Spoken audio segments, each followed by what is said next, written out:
You're standing at the edge of a camp before dawn, where the ground is cool and the air feels held in place.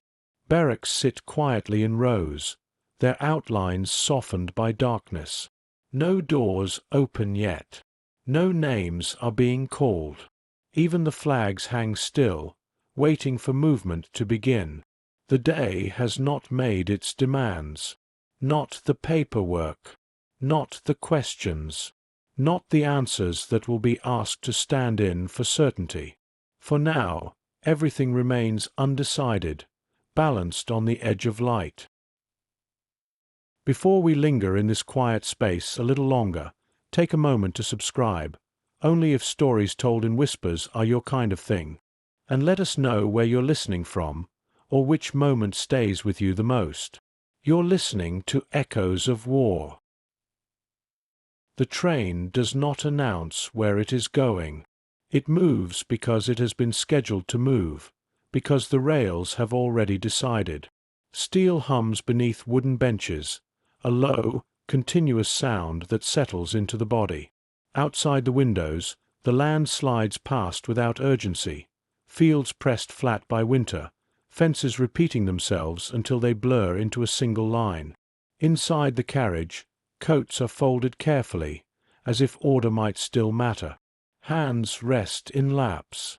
Eyes return again and again to the same small details. A scuff on the floor, the grain of the wood, the way light gathers and fades along the glass. There is no conversation that carries for long. Words arrive, then fall away, leaving the space intact. You watch the motion without needing to know its destination. The movement itself has become the condition. Waiting no longer feels temporary. It feels structural, as if it has been built into the day and reinforced by repetition. Time stretches, not dramatically, but steadily, like fabric pulled too often in the same direction. Somewhere ahead, forms are being prepared. Names are being sorted. Categories are being checked, then checked again. The people on this train are already present in those documents, reduced to lines and boxes, to questions that expect certain answers and distrust others. None of this is spoken aloud here. The silence does that work on its own. A young man adjusts his collar, smoothing it as though inspection might happen at any moment. Another closes his eyes, not to sleep, but to hold still inside himself. The war is distant, almost abstract, carried in headlines and rumors, but its pressure is already here, pressing inward through procedures and pauses rather than sound or fire. The train slows. Then it continues. No arrival yet. No explanation offered. What matters for now is not where they will be sent, but how long they are asked to remain suspended, neither fully inside nor fully outside, moving forward without being told what forward is supposed to mean. The platform, when it finally appears, is narrower than expected. Its boards are weathered smooth by years of use, the edges softened by boots that have come and gone without ceremony. The air smells of damp wood and cold metal. Somewhere nearby, a whistle cuts briefly through the quiet, then disappears, leaving only the echo of its own authority. Men step down in no particular order. They carry what they were told to bring. Nothing more. Nothing unnecessary. Each movement is careful, not from fear, but from a practiced attention that has already begun to take hold. This is how days will be managed now, through small acts of compliance that feel reasonable in isolation. You notice how quickly the environment asserts itself. The way signs direct bodies without raising their voices. The way uniforms appear, not yet worn by those arriving, but already present as expectation. Even before instructions are spoken, posture adjusts. Shoulders square. Hands remain visible. The body learns the shape of scrutiny before it ever hears its name. Somewhere nearby, papers are being stamped. Ink dries. Decisions harden into permanence with a single press of pressure. Loyalty, here, is not assumed. It is something provisional, something to be demonstrated again and again, measured not by belief but by endurance. This is not the beginning of combat. It is the beginning of classification, a quiet sorting of who belongs where, and under what conditions. Paper walls. The rooms where decisions are made are rarely dramatic. They are lit evenly, designed to discourage shadows. Desks sit in rows or pairs, their surfaces cleared except for stacks of forms that seem to multiply overnight. Chairs scrape softly against the floor as people are directed where to sit, how to wait, when to speak. Nothing here suggests danger, and yet the air carries weight. Each form begins the same way. Name, date of birth, place of residence. The pen moves slowly, not because the answers are unknown, but because every letter feels as though it might be tested later, examined for intent rather than accuracy. The paper does not rush. It allows for hesitation, for correction, for the quiet pressure that builds when a question seems simpler than it should be. Outside, days pass without reference. Weather shifts unnoticed. Inside, time is measured in signatures and stamps. Files are lifted, reviewed, returned to their stacks. Some are marked for follow-up. Others disappear into drawers that close with a sound that feels final, even when it isn't. You observe how the waiting changes posture. Backs straighten at first, as if readiness might shorten the process. Later, shoulders ease downward, conserving energy. People learn where to place their hands, how to keep their faces neutral without appearing resistant. The body adapts faster than belief. Questions arrive that do not feel like questions. They ask for clarity where clarity cannot exist, for certainty where the ground itself feels unstable. Loyalty is presented as something that can be affirmed in ink, as if conviction were a matter of phrasing rather than history. Each answer is written carefully, aware that silence would be noticed just as much as refusal. Between sessions, there is little to do. Conversations form briefly, then dissolve. No one wants to say the wrong thing aloud. Walls listen differently than people do. It is safer to let the hum of the building fill the gaps, to let routine speak on everyone's behalf. At night, the room's empty, but the papers remain. They rest exactly where they were left, holding names without faces, futures without context. Tomorrow they will be lifted again, and the process will continue, not because it is cruel, but because it has been designed to continue until told otherwise. Here, belonging is not denied outright. It is delayed, and delay, stretched long enough, begins to resemble judgment. Morning returns to the same rooms without announcement. The light shifts slightly, angling itself across the desks in new patterns, but nothing else appears altered. The forms are still there. The chairs are still aligned. The process resumes as if it had never paused, as if the night had only been a brief interruption in a longer, uninterrupted sequence. Those who return do so quietly. They have learned the rhythm now, the order of steps, the tone of voice that carries least risk. They know when to look up and when to keep their attention on the page. Familiarity settles in, not as comfort, but as efficiency.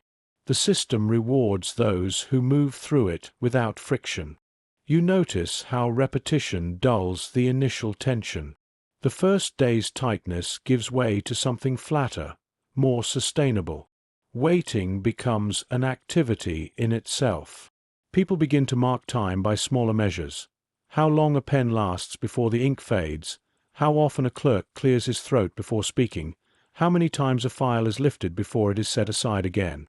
Some answers are returned with notes in the margins.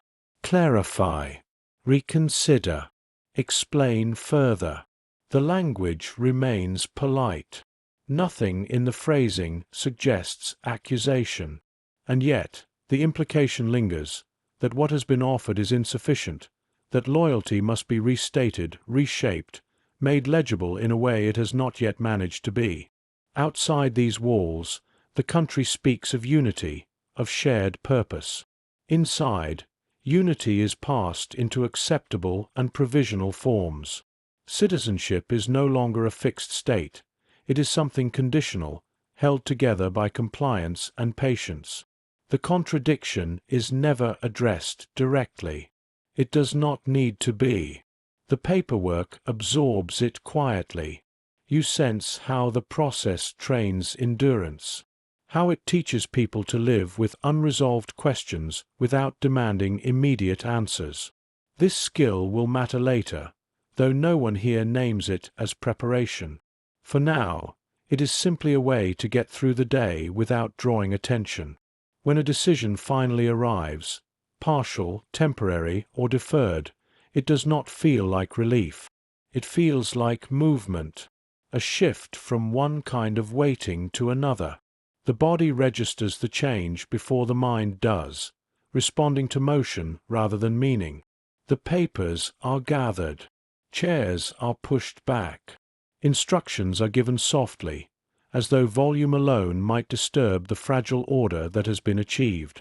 Nothing has been settled, but something has been normalized, and once normalized, it becomes easier to carry. Waiting rooms. The waiting room does not change between visits. Its chairs remain aligned along the walls, their surfaces worn smooth by bodies that have learned how to sit without occupying too much space. The clock above the door moves steadily, indifferent to who is watching it. Each minute passes cleanly into the next, offering no signal that anything meaningful has occurred. Light enters from a single window, filtered through glass that softens its edge. It falls across the floor in the same pattern every morning, shifting almost imperceptibly as the hours accumulate. People notice this only after they have been here long enough for repetition to assert itself. The environment teaches observation slowly. Names are called one at a time. The sound travels briefly, then settles. Those who are called rise carefully, adjusting clothing, collecting papers that have already been reviewed more than once. Those who remain continue waiting, their posture unchanged, their attention split between the clock and the door. You watch how time is managed here. Not hurried, not delayed deliberately, simply allowed to unfold according to procedure. The waiting itself is not acknowledged as an action. It is treated as a natural state, something that requires no explanation and offers no feedback. Conversations are minimal. When they occur, they stay close to the surface. Questions about schedules, about what has already been submitted, about whether anyone has heard anything definitive. Answers are tentative, shaped by experience rather than certainty. No one claims to know more than the process has allowed. The room fills and empties in cycles. Morning brings a quiet density. Midday thins it slightly. Afternoon settles into a slower rhythm, as if the day itself has grown tired of asking people to remain. Those who leave do not announce outcomes. They simply exit, carrying whatever they have been given, or not given, back into the corridor. You notice how bodies adapt to this space. Feet find stable positions. Hands learn where to rest. Eyes drift without committing to focus. The tension present on the first visit has flattened into something more sustainable. Waiting has become a practiced skill rather than a disruption. Occasionally, a door opens and closes without a name being called. A clerk crosses the room, gathers a file, disappears again. These movements register briefly, then fade. The room has learned how to absorb interruption without reaction. Nothing here suggests urgency.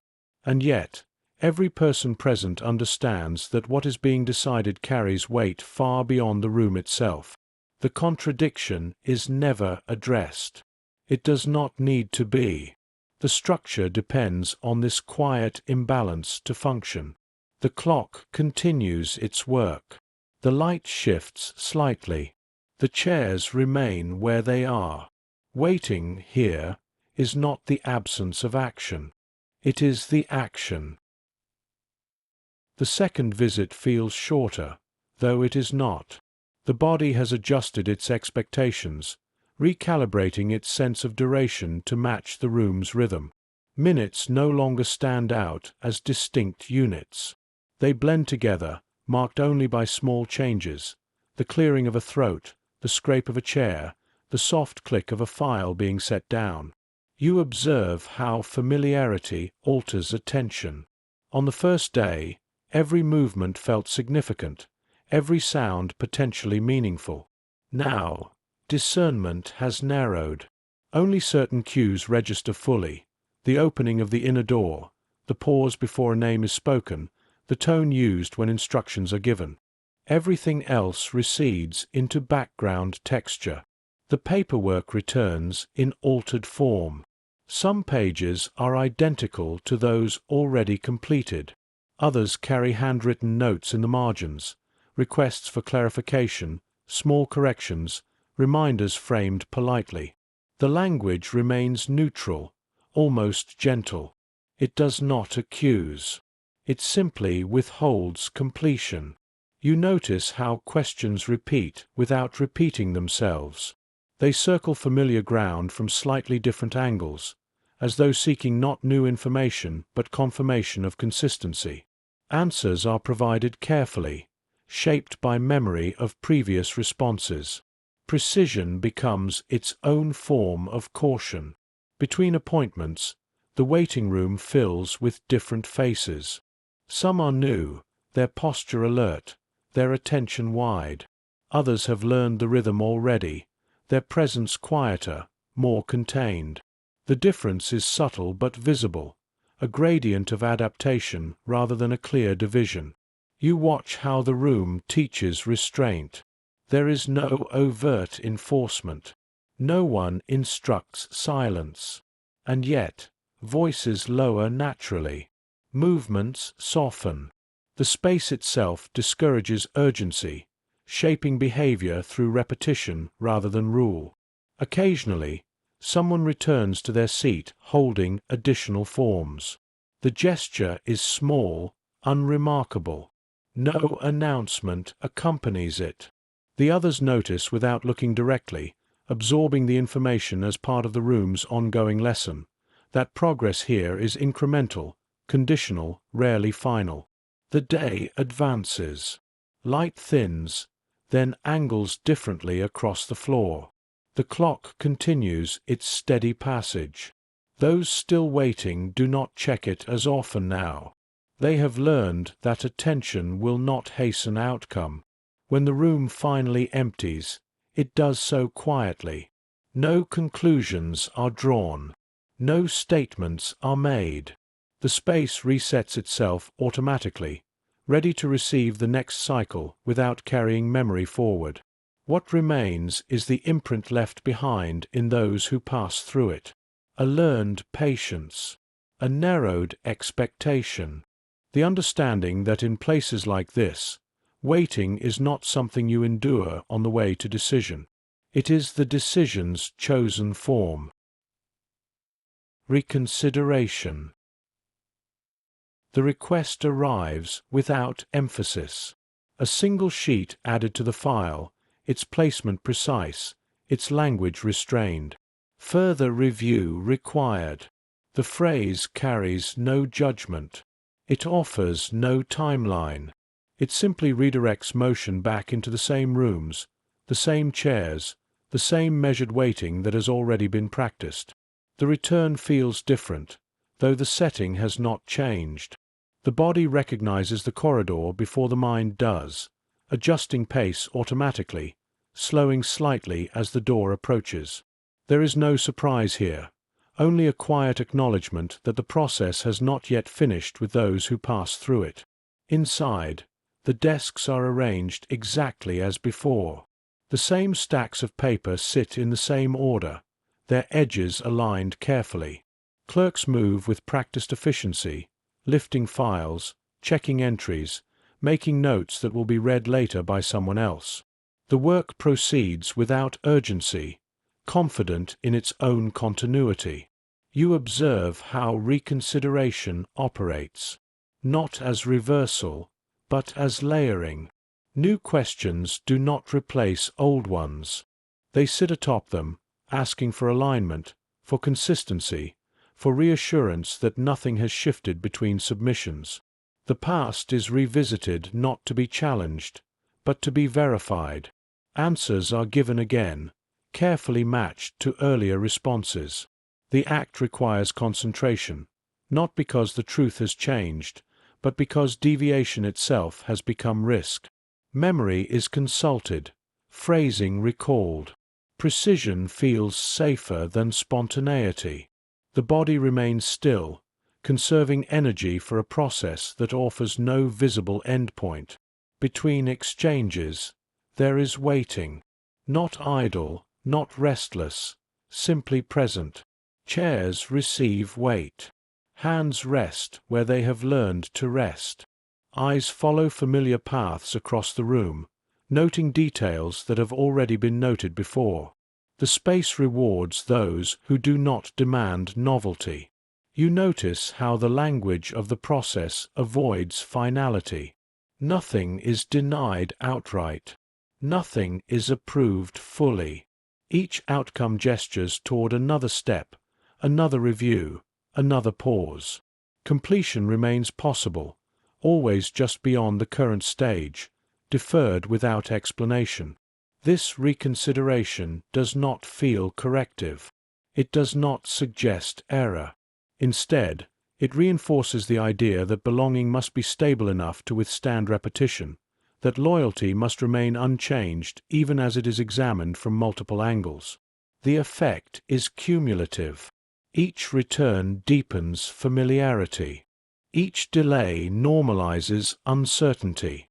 What once felt provisional now feels structural, built into the way decisions are made and sustained. The room absorbs this quietly. So do the people within it. Reconsideration, here, is not interruption. It is continuation, refined through repetition. The pauses between reviews grow longer, though nothing announces the change. Appointments are spaced farther apart. Instructions become less specific, their phrasing softened by conditional language. You'll be notified. Further clarification may be requested. The future remains open, but only in theory. In practice, it narrows into the same waiting that has already been mastered. You observe how this extended uncertainty reshapes attention. Urgency drains away first, replaced by a quieter vigilance. The mind stops searching for decisive moments and instead tracks subtle shifts. The way a file is placed slightly to one side, the length of time a clerk studies a page before turning it. Meaning is inferred from gesture rather than statement. Outside the building, days continue without reference to the process inside. Weather changes. People pass along the street unaware of the decisions being deferred just beyond the walls. This separation sharpens awareness. The room exists in a different time, insulated from ordinary sequence, governed by review cycles rather than calendars. When correspondence arrives, it is read slowly. Envelopes are opened with care. Language is scanned for implication rather than information.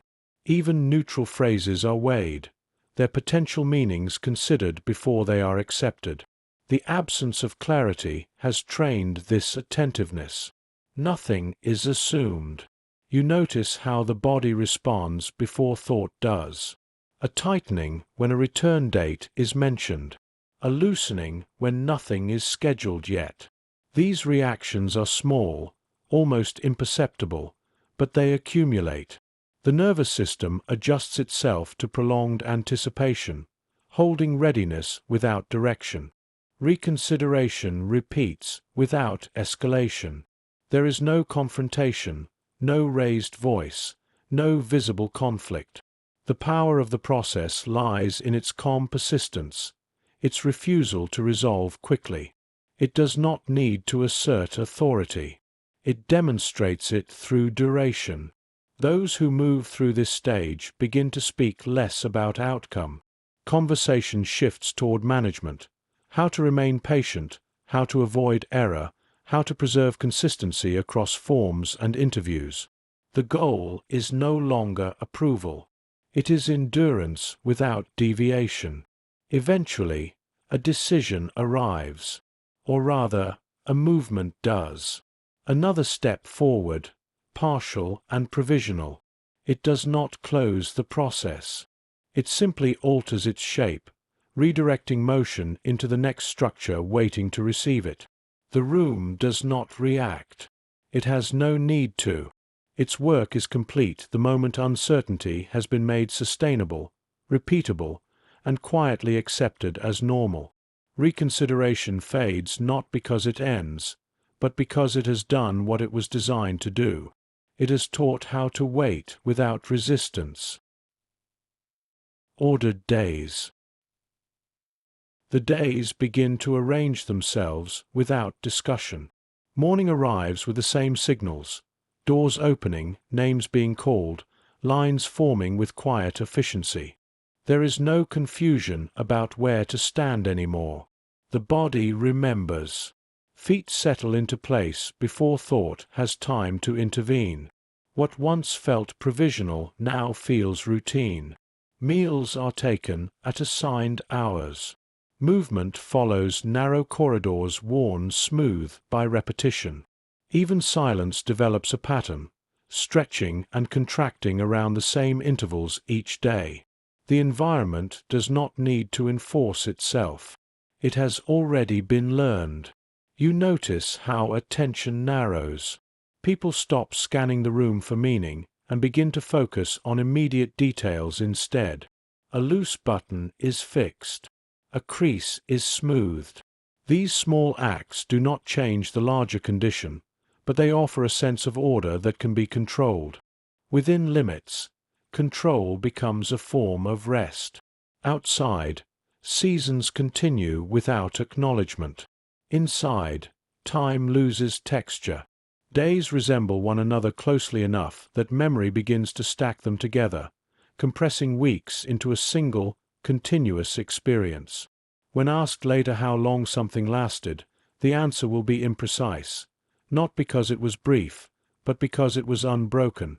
Instructions are delivered calmly, without emphasis. They describe procedures, not reasons. Where to go, what to bring, what not to do. Each directive is framed as temporary, though no endpoint is offered. Temporary stretches easily when no resistance is applied. You observe how compliance shifts from effort to habit. At first, it required attention, an internal check before each action.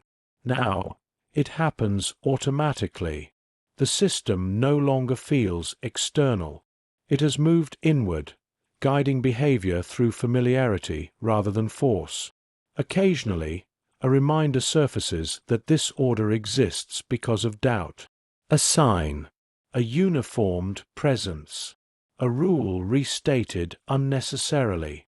These moments are brief, but they carry weight. They reassert the premise that belonging remains unresolved, that patience is still being evaluated. The people living inside this rhythm do not discuss that premise openly. To do so would interrupt the delicate balance they have constructed. Instead, they move through their days carefully, conserving energy, measuring responses, learning how to exist inside a structure that offers predictability without acceptance. This is not confinement as spectacle. It is confinement as schedule, and once the schedule holds, it begins to feel like the world itself. As the weeks continue, the order tightens without appearing to. What changes is not the structure itself, but the way it is carried. Movements become quieter. Conversations shorten. Even gestures seem to economize, as if excess expression might draw unnecessary attention. Life is reduced to what fits comfortably inside the frame provided. You can feel how the mind adjusts. Expectation shrinks. Hope becomes practical, attached only to what can be reasonably anticipated. An early meal, a letter arriving intact, a day without complication. Larger questions are set aside, not answered, but postponed until a future that feels distant enough to be abstract. Children adapt fastest. They learn the boundaries as though they have always existed.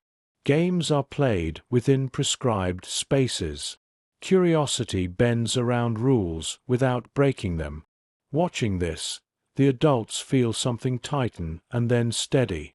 Adaptation, after all, looks like success when survival is the metric. There are moments when the routine falters. A delay, a misfiled document, a name called incorrectly. These disruptions ripple outward, briefly exposing the fragility beneath the order. People look up, alert again, waiting to see if the system will correct itself. It usually does. When it does not, the pause stretches, and the old uncertainty resurfaces. You notice how quickly it is managed. Someone explains. Someone apologizes. The rhythm resumes. The disturbance is absorbed, smoothed over by repetition. Soon, it becomes another story folded into the larger silence, indistinguishable from the rest. The war, meanwhile, advances elsewhere. Newspapers speak of fronts and movements, of urgency and sacrifice. Here, those words arrive stripped of immediacy. They float briefly, then settle into the same quiet acceptance as everything else. Distance dulls urgency. Routine replaces reaction. What remains is endurance without direction. Days lived correctly. Rules followed precisely. Loyalty expressed not through declaration, but through the absence of resistance. This, too, becomes a language, one learned through observation rather than instruction. By the time a change is announced, it does not feel sudden. It feels overdue. People gather what they are told to gather. They stand where they are told to stand. Movement resumes, not with relief, but with readiness. The system has prepared them well for transition, having trained them to accept motion without explanation. The ordered days loosen their grip, just enough to allow another structure to take shape, and with it, another condition to inhabit.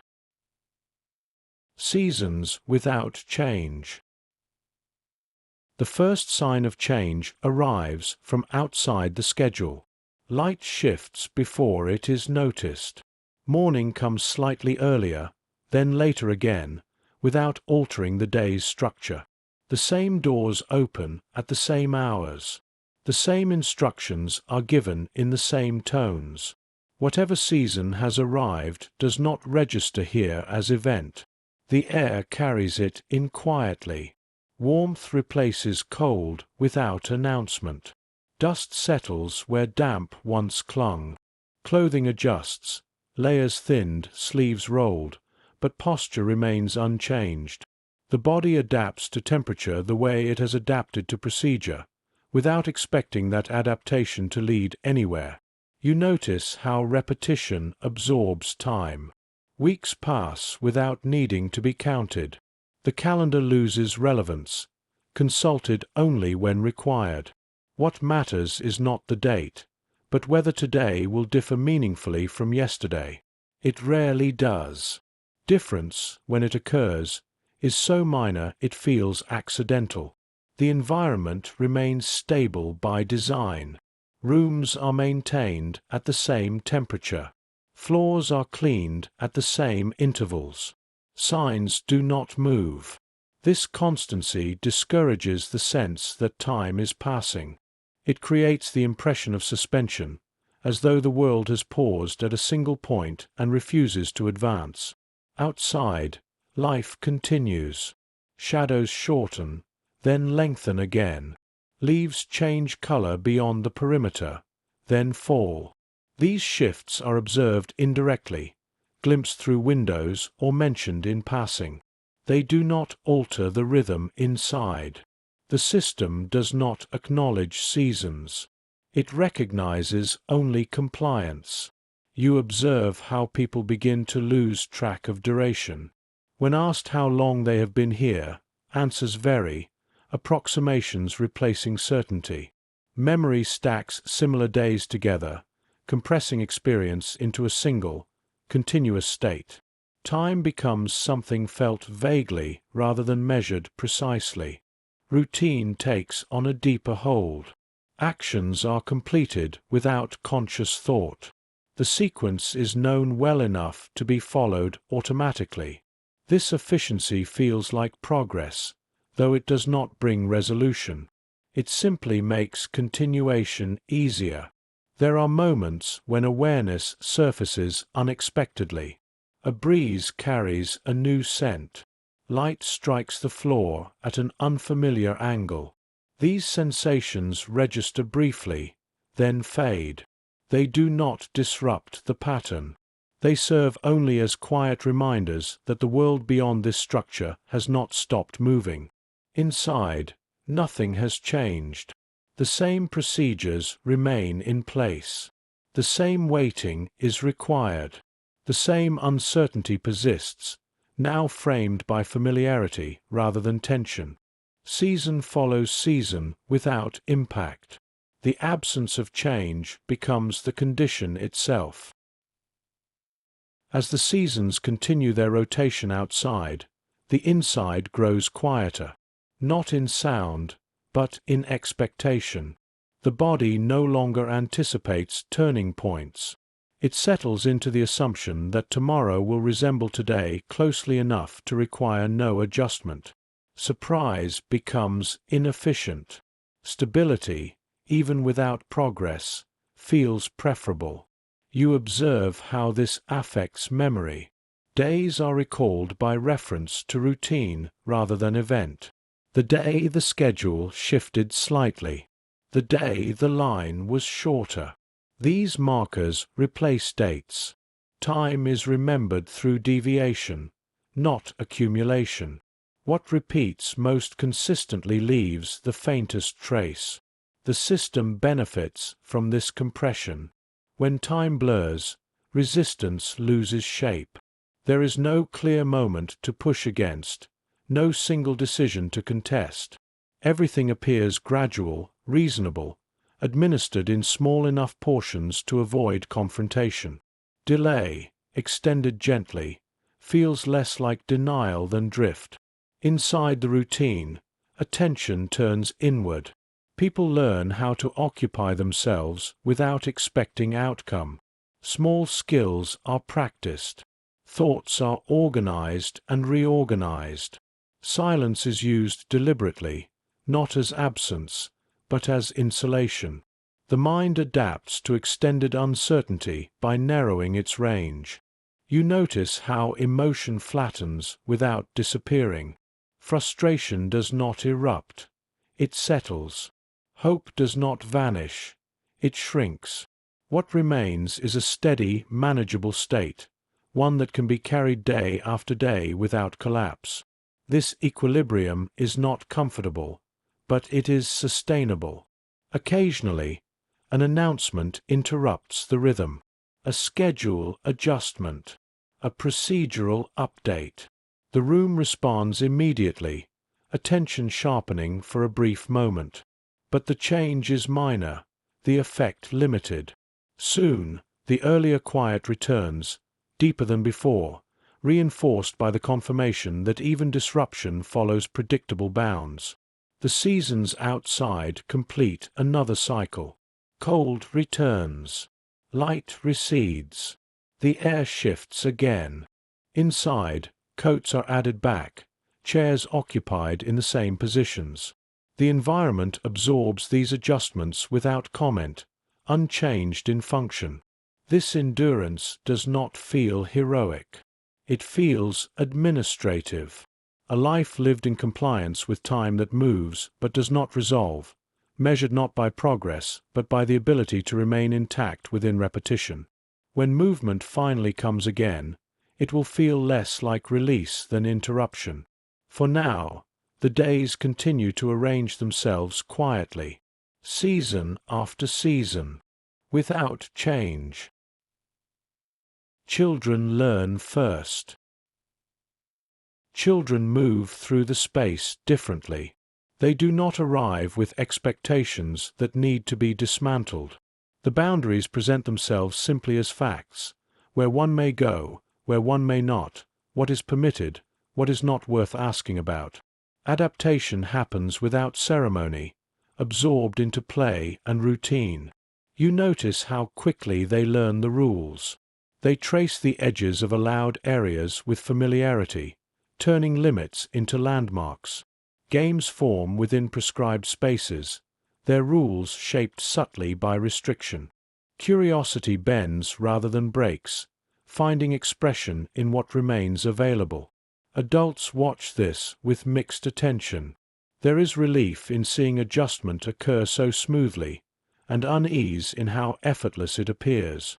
What takes conscious effort for those who remember another rhythm arrives naturally to those who do not. The environment teaches its lessons efficiently when resistance has not yet taken root. Routine becomes inheritance. Children mark time through repetition rather than anticipation. They learn when to line up, when to wait, when silence is expected. These cues are not explained. They are demonstrated, then repeated until they require no thought. Compliance becomes indistinguishable from habit. You observe how language changes around them. Explanations grow shorter, then disappear entirely. Questions are answered indirectly or postponed. The absence of explanation does not trouble them. The structure has already answered in its own way. This is how things are. This is how days unfold. There are moments when curiosity surfaces sharply, a fence examined closely, a uniform studied with quiet intensity. These moments pass without incident. Interest is redirected, not suppressed. The system does not need to correct curiosity when routine has already provided alternative focus. Adults begin to mirror this adaptation. They lower their expectations, adjust their language, simplify plans. What began as accommodation for children extends outward, reshaping how everyone moves through the day. Normalization spreads quietly, without needing to justify itself. The effect is subtle but lasting. What was once experienced as interruption now feels like environment. The distinction matters. Environments do not invite challenge. They are navigated. Children, having learned this first, move easily within it. Their ease becomes instruction, demonstrating how to live without friction inside constraint. The system requires no enforcement here. It has already succeeded. By teaching the youngest how to adapt without question, it ensures that endurance feels natural, something learned early, carried forward, and rarely named.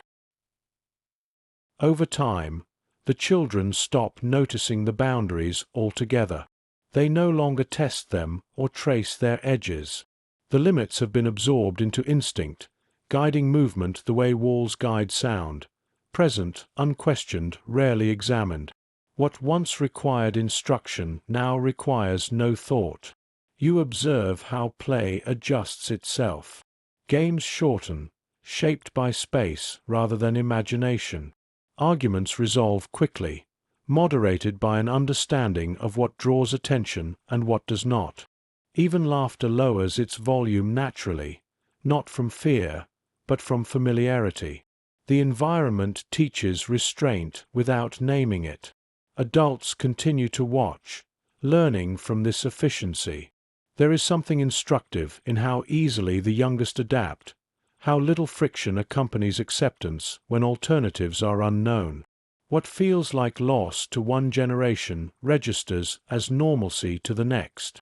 This realization settles quietly, altering expectations without conversation. Language continues to thin. Stories about before are told less often, then only in fragments. References lose context, their meaning unclear to those who did not experience the shift. The past becomes abstract, something adults hold privately while daily life proceeds without it. You sense how this affects memory. When experience is normalized early, it resists later reinterpretation. What was endured does not register as extraordinary. It simply was. This flattening protects against distress, but it also dulls recognition of cost. The body learns to live inside conditions without labeling them. Routine reinforces this learning. Days pass predictably. Schedules hold. Disruptions are rare and brief. When they occur, they are absorbed quickly, smoothed over by repetition. Stability, even constrained stability, offers reassurance. Adults begin to mirror the children's posture. They move with the same economy, the same measured pace. What once felt imposed now feels habitual. The distinction between choice and adaptation grows less visible with each passing day. The system does not announce its success. It does not need to. Its effectiveness is evident in the quiet continuity of behavior, in the absence of visible resistance, in the way constraint ceases to feel like interruption. Children, having learned first, carry this posture forward. They grow within it, shaped by it, their understanding of normal defined by what they have never had reason to question. This is how normalization completes its work. Not through force or declaration, but through early learning that renders endurance invisible. What is learned this way is difficult to unlearn, and it travels far beyond the moment that taught it. Provisional belonging. The change arrives quietly, framed as opportunity rather than correction. Not an apology, not a reversal, just another set of instructions issued with the same measured tone. Forms are distributed again. Questions return, familiar in shape if not in content. This time, they look forward instead of inward, asking not only who someone is, but what they are willing to do. The language is careful. Service, duty, opportunity. Each word is chosen to feel neutral, almost generous. Nothing in the phrasing acknowledges what has come before. The past remains unaddressed, suspended behind the present moment like an unfinished sentence. Participation is offered without context, as though the conditions that required proof of loyalty have dissolved on their own. You watch how the offer is received. Some sit with it for days, letting the idea settle into the routines they have already learned. Others decide quickly, not because the choice is simple, but because waiting has taught them how costly indecision can be. Action, even constrained action, feels preferable to continued suspension. The environment adjusts once more. Posters appear. Schedules shift. New expectations layer themselves over the old ones. The familiar order does not disappear. It repurposes itself. Compliance becomes preparation. Endurance becomes a prerequisite rather than a consequence. There is a careful separation in how people are addressed. Volunteers, non-volunteers. The distinction carries weight even before it is fully defined. It does not erase suspicion. It reorganizes it. Loyalty is no longer questioned abstractly. It is tied to willingness, measured by proximity to risk rather than belief. You sense the quiet pressure at work. Not coercion in the obvious sense, but an accumulation of incentives and implications that leave little room for refusal without consequence. To decline is to remain where doubt has already been established. To accept is to move forward, even if the ground ahead is uncertain. As names are recorded again, the familiar tension returns, not as shock, but as recognition. Pens hesitate briefly, then continue. The answers are written carefully, shaped by everything that has already been learned about how this system listens. This is not belonging restored. It is belonging conditionally extended. And like all provisional states, it carries with it the expectation of further proof. Preparation begins before anyone calls it training. Bodies adjust in small, anticipatory ways. Sleep becomes lighter. Conversations shift toward the practical. What to pack, what to leave behind, what might be needed, and what will only slow movement. Even before uniforms are issued, posture changes. The offer has already begun to shape behavior. The spaces change subtly. Where waiting once dominated, motion now takes precedence. Lines form with clearer purpose. Instructions carry more specificity. There is comfort in this clarity, even when the destination remains undefined. Purpose, however provisional, eases the strain of suspension. You notice how separation is managed. Those selected are grouped, their days reorganized around preparation. Those who remain are not dismissed, but their routines continue unchanged, marked now by absence rather than anticipation. The division is not dramatic. It unfolds quietly, through scheduling and access, through who is expected to move and who is expected to stay still. Letters are written with care. Not all of them are sent. Some remain folded, tucked away for later, their words too heavy or too uncertain to release. The future feels close enough to demand acknowledgement, but distant enough to resist description. Language hesitates where imagination cannot follow. The training itself, when it formally begins, feels less like transformation than extension. Discipline is already familiar. Obedience has been practiced for months, refined through routine. What is added now is exertion, repetition under strain. The body learns new limits, but the underlying condition remains recognizable. You observe how fatigue is absorbed, not with complaint, but with calculation.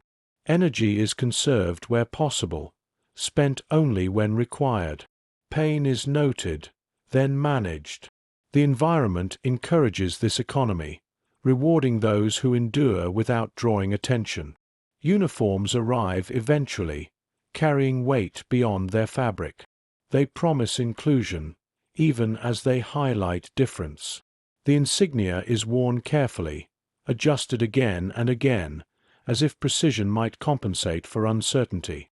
To wear it is to step closer to acceptance, though the terms of that acceptance remain unstated. This is not yet combat. It is preparation under observation, a rehearsal for loyalty that must be performed correctly, repeatedly, before it is ever believed. The weight of training.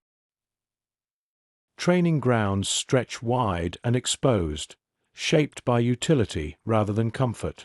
Dust rises easily here, clinging to boots and skin, settling into creases where sweat has already traced its path. The days are structured around exertion, movement measured in distances, strength evaluated through repetition. The body becomes the primary document, recording effort where paper once did. The drills repeat without variation. March, stop, turn, lift, lower. Each command is delivered in the same tone, stripped of emphasis. There is no room for interpretation, only execution. Over time, the repetition dulls resistance. Muscles respond before thought intervenes. Fatigue becomes predictable, something to be anticipated and managed rather than resisted. You watch how attention shifts inward. Where once it tracked rules and expectations, it now monitors breath and balance, the precise placement of weight with each step. Pain is registered briefly, then set aside. There will be time for it later, or there will not. Either way, the movement continues. The instructors do not explain why this endurance is necessary. They do not need to. The war supplies its own logic, distant but insistent. Preparation is framed as obligation rather than promise. Those who struggle are corrected without comment. Those who succeed receive no acknowledgement beyond the absence of scrutiny. Between exercises, silence settles quickly. Men sit where they are allowed, conserving energy, eyes lowered not in submission but in calculation. Conversation, when it occurs, is practical. About blisters, about timing, about how to make tomorrow slightly more manageable than today. You notice how difference persists even here. Uniformity is enforced, but distinction lingers beneath it, carried in glances and assumptions. The scrutiny has not disappeared. It has simply adopted a new posture. Loyalty is still being measured, now through endurance rather than compliance. The body adapts because it must. Strength accumulates slowly, unevenly. What matters is not peak performance, but consistency, the ability to return each day and repeat what was done before, regardless of exhaustion or doubt. This training does not prepare for victory.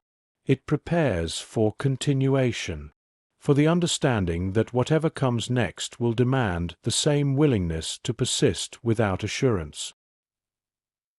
As the weeks deepen, the body carries the training differently.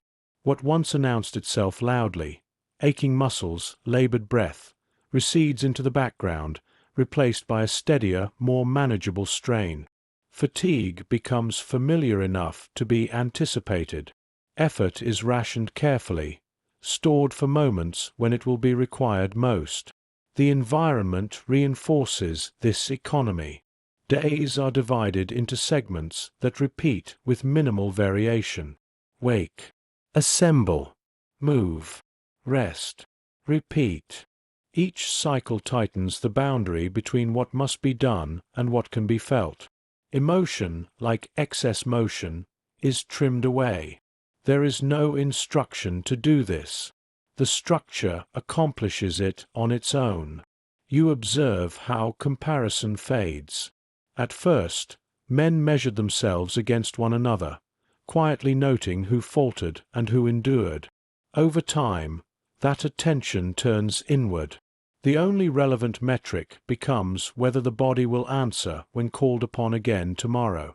Survival narrows focus. Competition dissolves into parallel effort. Occasionally, something breaks the rhythm. An injury serious enough to require attention. A name removed from the roster. The absence is noted without ceremony. The formation closes its gap. The drill continues. Loss here is processed through continuation rather than reflection. The instructors remain constant. Their expectations do not shift with fatigue or progress. Correction is immediate, precise, impersonal. Praise is rare enough to feel accidental when it occurs. The message is consistent. Endurance is not exceptional. It is the minimum requirement.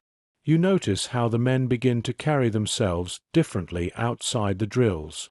Movement becomes economical. Gestures are smaller. Speech slows. Energy is conserved instinctively, as if the body has learned that it must be ready at all times, even when nothing is demanded of it. Letters arrive irregularly, tethering this place to another life that feels increasingly distant. They are read carefully, sometimes more than once, as if repetition might preserve their meaning. Responses are composed with restraint. There is little room for uncertainty in words sent outward. Those belong to the self alone. Training, by now, has ceased to feel temporary. It no longer suggests preparation for something else. It has become its own condition, a way of existing shaped by repetition, fatigue, and unspoken evaluation. The body holds this knowledge quietly. Whatever comes next will not arrive with explanation. It will arrive with expectation. Across the water. The crossing begins without ceremony.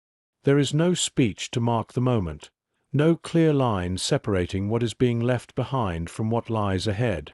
The ship simply pulls away, its movement felt more than seen, a low vibration that travels upward through steel and into bone. The shoreline recedes gradually, refusing to offer a clean farewell. Below deck, space is shared closely. Bunks stack upward, narrow and functional. The air carries the mixed scents of metal, oil, and damp fabric. Movement is constrained, shaped by narrow corridors and the steady roll beneath foot. Even rest requires adjustment, the body learning to relax while never fully still.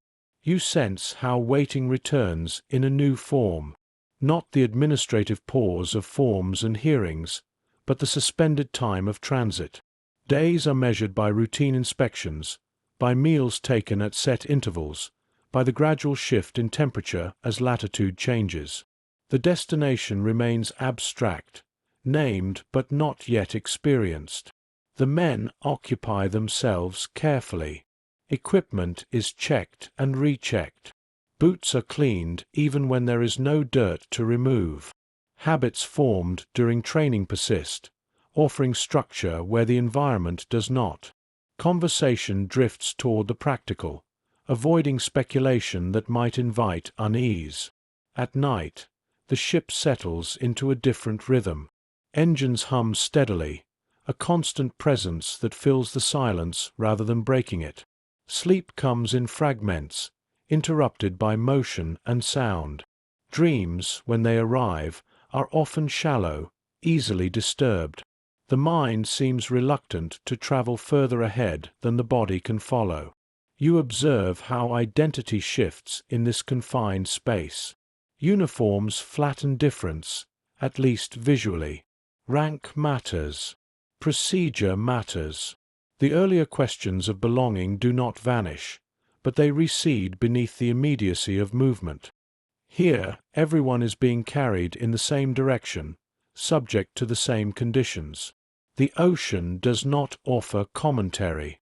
It stretches outward, indifferent to purpose or intent. Watching it pass, one might imagine that all previous distinctions have been dissolved. But the men know better. They have learned that conditions do not disappear simply because the setting changes. This passage is not yet danger. It is anticipation held at a distance. A long breath taken before the strain returns in another form. As the days at sea accumulate, the sense of distance thickens rather than resolves. The horizon repeats itself with little variation, a thin line dividing sky from water that never seems to draw closer. Time stretches sideways, unmarked by landmarks. What remains are routines carried forward from training, now adapted to the limits of the vessel. You notice how motion becomes internalized. At first, the body resists the constant sway, correcting itself with conscious effort. Later, balance adjusts without instruction. Muscles compensate automatically, learning the rhythm of the ship as they once learned the cadence of drills. Even rest adapts, shaped around the certainty that the ground will never fully settle. Meals arrive predictably, their sameness offering reassurance rather than disappointment. Conversation, when it surfaces, stays close to the present moment. Speculation about what lies ahead is brief, often cut short by practicality. There is an unspoken understanding that imagining too far forward invites a kind of exhaustion no one can afford yet. The sea compresses perspective. Letters written before departure feel increasingly distant, as if they belong to another version of the self. New letters are drafted slowly, their tone careful, restrained. Words are chosen not to alarm, not to burden. What is unsaid gathers quietly between the lines. At night, the darkness outside the portholes feels complete. There are no familiar reference points, no lights to suggest proximity to land. The ship moves through this absence steadily, carrying its occupants toward something that remains undefined. In this space, reflection becomes unavoidable. There is little to distract from the awareness that the next phase will not offer the same containment.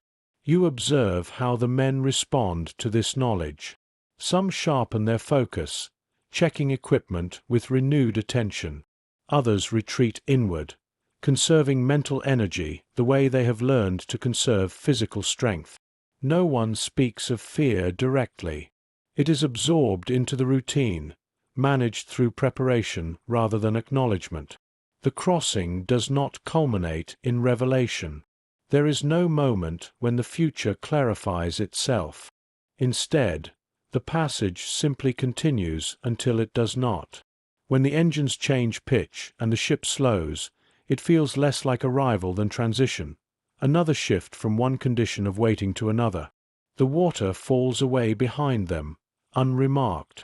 Ahead, land waits without welcome. The body registers the change first. The rest will follow. Ground that does not settle. The land, when it appears, does not feel solid at first. It rises slowly from the edge of the water, muted in color, its contours softened by distance and mist. There is no sense of arrival as completion, only the awareness that movement has shifted again, transferring weight from one unstable surface to another. Disembarkation unfolds methodically. Orders are brief. Gestures are economical. Boots meet earth that looks firm but yields slightly under pressure, damp with cold that seeps upward rather than striking outward. The body adjusts automatically, recalibrating balance, stance, breath. Training answers before thought has time to follow. You observe how the environment asserts itself immediately. The air is heavier here, carrying unfamiliar scents, wet soil, decaying leaves, smoke carried from somewhere beyond sight. Sound behaves differently, too. It travels unevenly, absorbed by distance, then returned unexpectedly. The quiet is not empty. It is watchful.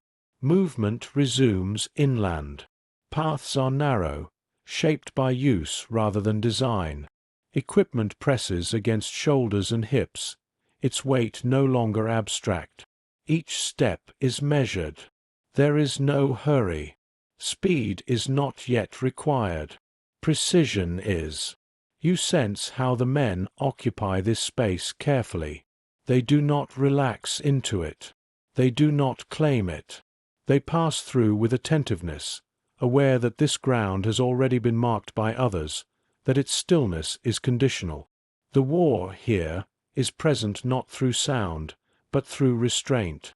There are moments of waiting between movements. Minutes stretch quietly as orders are relayed, positions adjusted, routes reconsidered.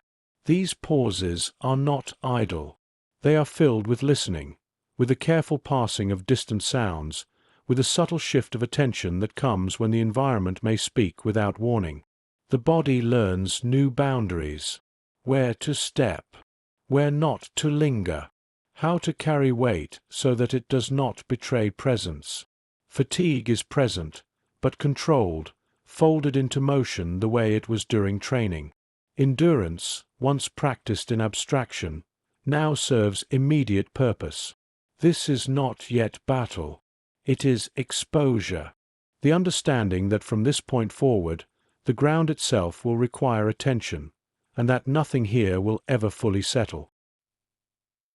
As days pass, the land refuses familiarity. Paths that seemed clear one morning shift by evening, altered by weather, traffic, or unseen activity. Mud thickens without warning. Stone loosens. The body learns not to trust first impressions, to test each surface before committing weight. Stability, here, is provisional.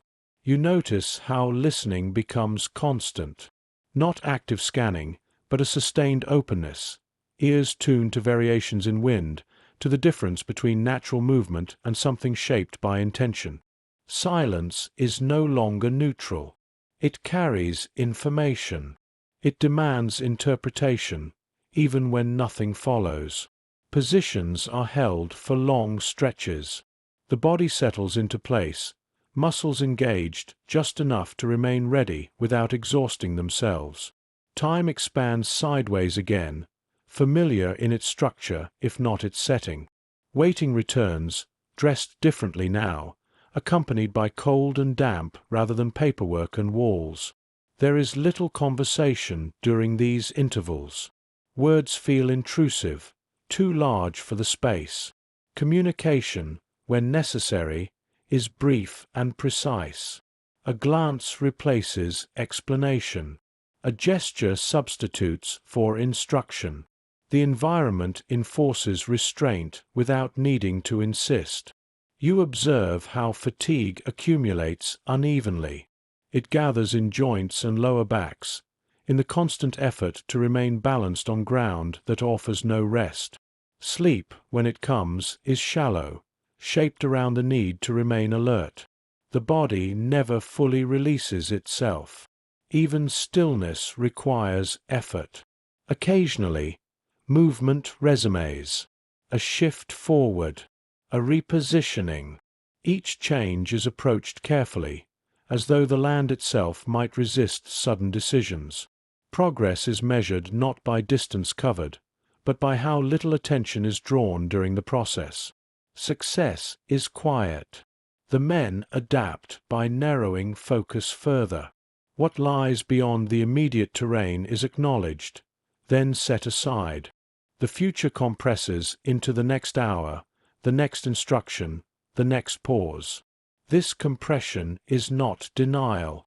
It is conservation of energy, of attention, of emotional reserve. Combat remains present as possibility rather than event. Its absence does not lessen its influence. On the contrary, it sharpens it, holding the body in a sustained state of readiness that offers no release. This, too, is endurance, different from training but equally demanding. The ground continues to shift beneath them, not dramatically, not visibly, but enough to ensure that certainty never takes root. Here, survival depends not on force, but on attentiveness. And attentiveness, held long enough, begins to feel like weight of its own. Labor under fire. When the fighting finally arrives, it does not announce itself as a beginning. It emerges from the same landscape that has already demanded attention, the same damp ground, the same narrowed paths, the same silence that had learned how to hold its breath. The change is felt first as pressure, not sound. A tightening in posture, a recalibration of distance. Movement becomes purposeful without becoming hurried. Orders pass quickly, carried in tones that leave no space for interpretation. The body responds the way it has been trained to respond, drawing on habits formed long before this moment. There is no sense of drama in the execution. What matters is alignment, of timing, of position, of restraint. You observe how combat here resembles labor more than confrontation. Tasks are assigned. Positions are maintained. Equipment is moved carefully, repeatedly, under conditions that resist ease. The environment imposes its own constraints, forcing attention back to the immediate, where to step, where to pause, how to remain unseen. Sound enters unevenly. It breaks the silence in short, contained bursts, then recedes.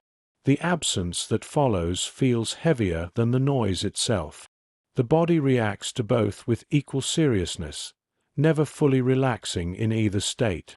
Readiness becomes continuous, uninterrupted by clear markers of safety. Fatigue deepens its hold. Not sudden exhaustion, but a steady drain that must be managed alongside vigilance. Muscles ache, then continue. Breath shortens, then steadies. Pain is acknowledged briefly, then set aside. There will be time for it later, or there will not. You notice how attention fragments. Part of it remains fixed on the task at hand, precise and immediate. Another part listens outward, tracking changes in the environment that might signal danger. The mind learns to hold both without letting either dominate. This balance is not natural. It is learned through necessity. There is no room here for reflection. The conditions do not allow it.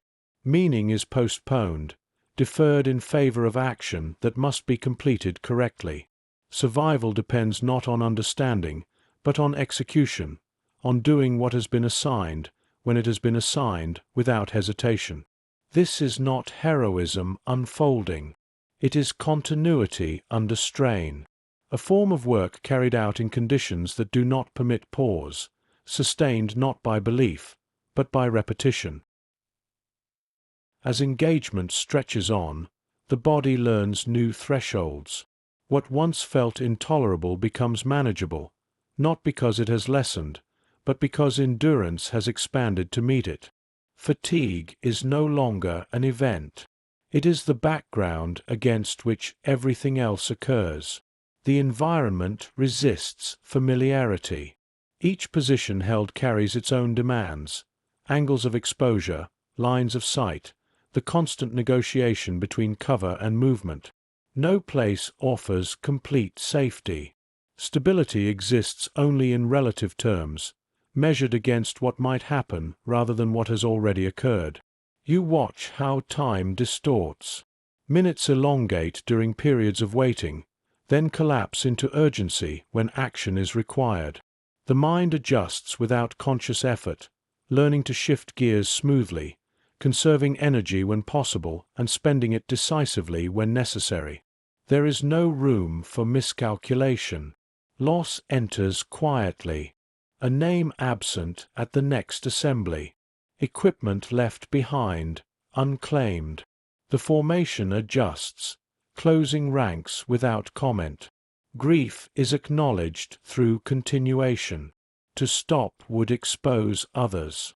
The structure enforces movement not out of cruelty, but out of necessity. Communication remains sparse. Words are used only when they serve function. Tone carries instruction, not emotion. Even reassurance is practical, offered through presence rather than speech. The shared understanding that everyone is enduring the same conditions reduces the need for explanation. You observe how identity compresses further. Individual history recedes, replaced by role and responsibility. The earlier questions of belonging feel distant now, overshadowed by the immediacy of survival. And yet, they have not disappeared. They linger beneath the surface, unresolved, waiting for a moment when attention might return to them. When reprieve comes, it is brief. A shift in position. A pause long enough to breathe, to drink, to adjust equipment. The body takes what it can, then prepares to move again. Rest, here, is functional, not restorative. Combat continues without offering narrative shape. There is no clear arc, no decisive moment that suggests culmination. Instead, there is accumulation, of effort, of strain, of days that resemble one another closely enough to blur at the edges. This is endurance without promise. Service rendered in full awareness that recognition, if it arrives at all, will come later, elsewhere, to a version of the self that may no longer exist. For now, the work continues. Maintenance. Between movements, there is work that does not announce itself as combat. Equipment is laid out carefully, piece by piece, inspected not for damage alone but for reassurance. Hands move with familiarity, tightening straps, cleaning mechanisms, adjusting weight so it sits closer to the body. This work is quiet, repetitive, and essential. The environment offers little shelter for it. Maintenance happens where space allows, on uneven ground, in shallow cover, sometimes standing, sometimes crouched. Weather presses in without negotiation. Cold stiffens fingers. Moisture settles into fabric and metal alike.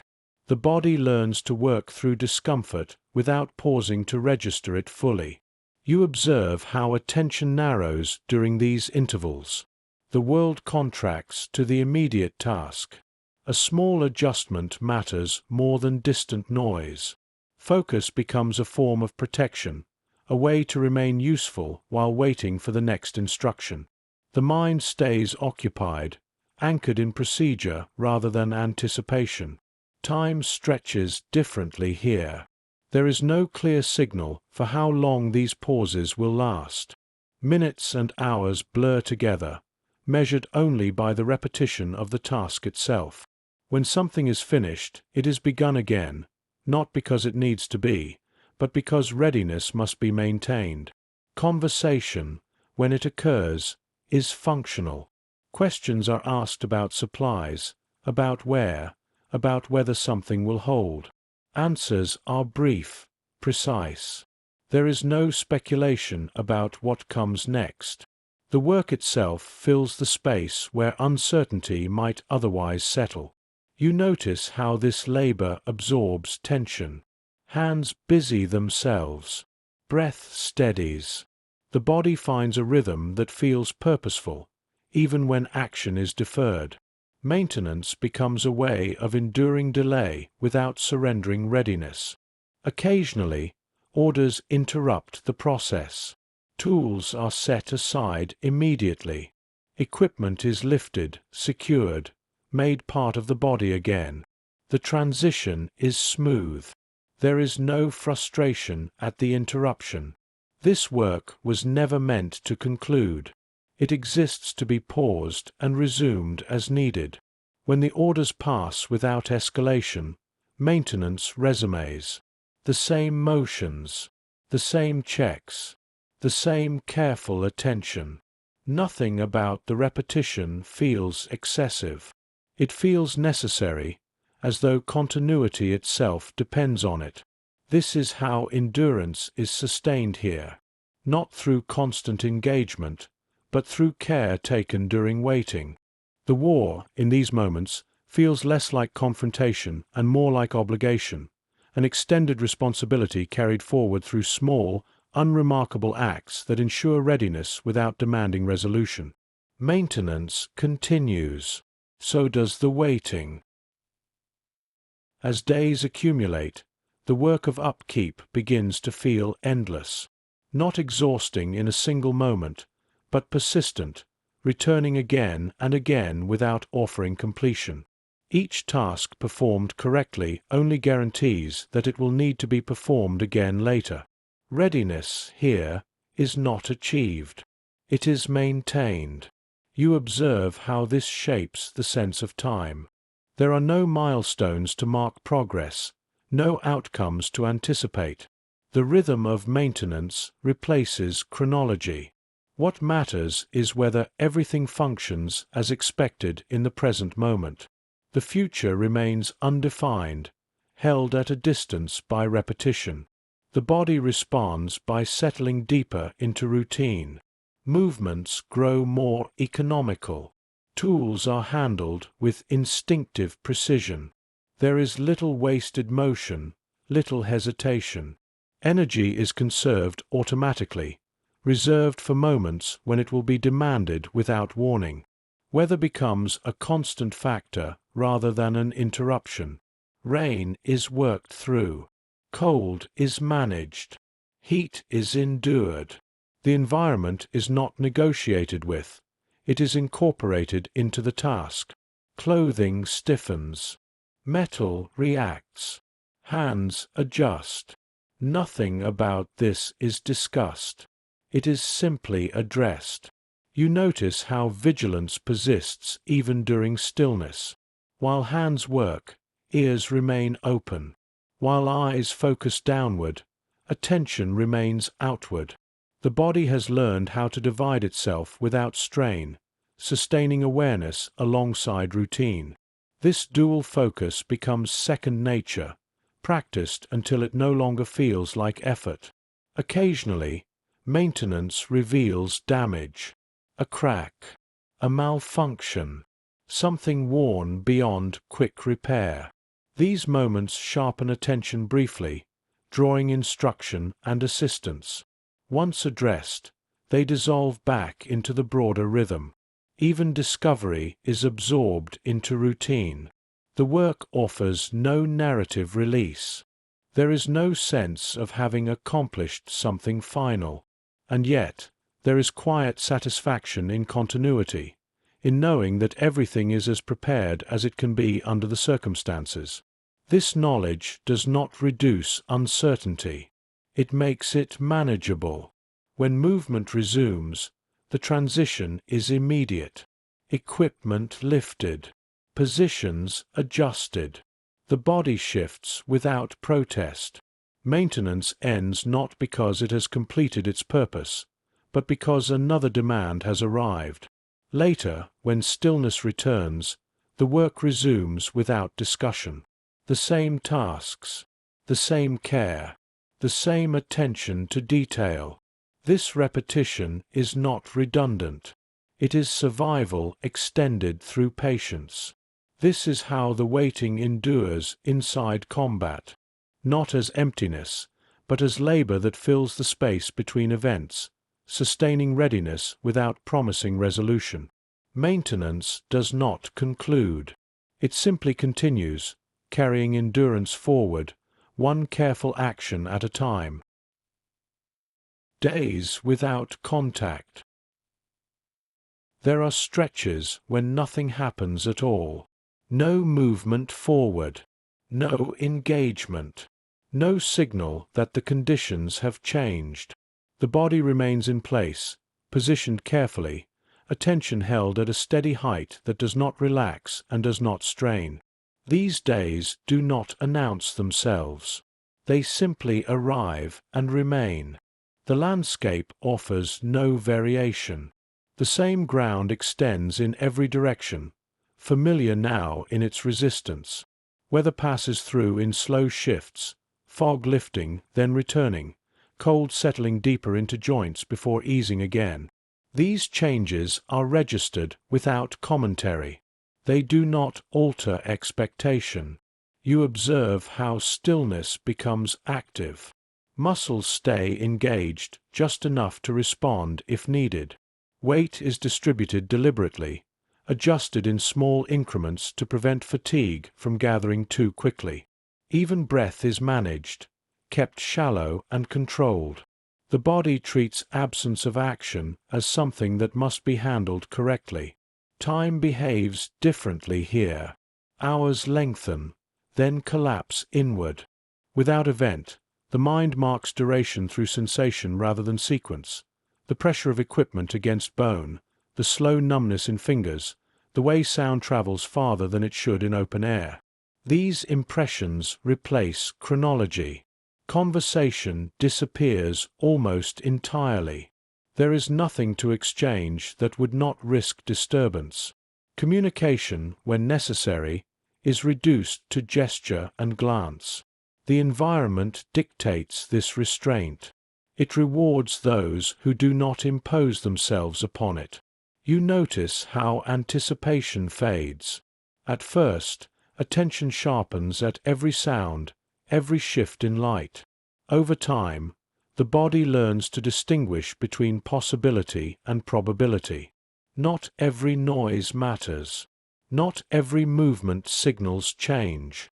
Vigilance adjusts itself, becoming sustainable rather than reactive. These days without contact test endurance differently.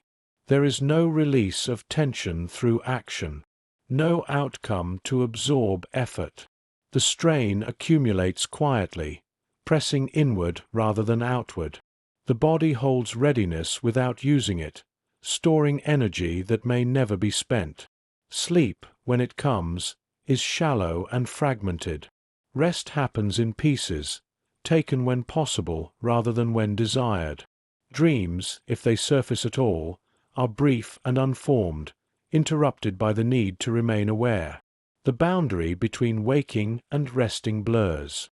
You sense how identity narrows further. There is little room for anything beyond immediate function. Past and future recede, replaced by the discipline of presence.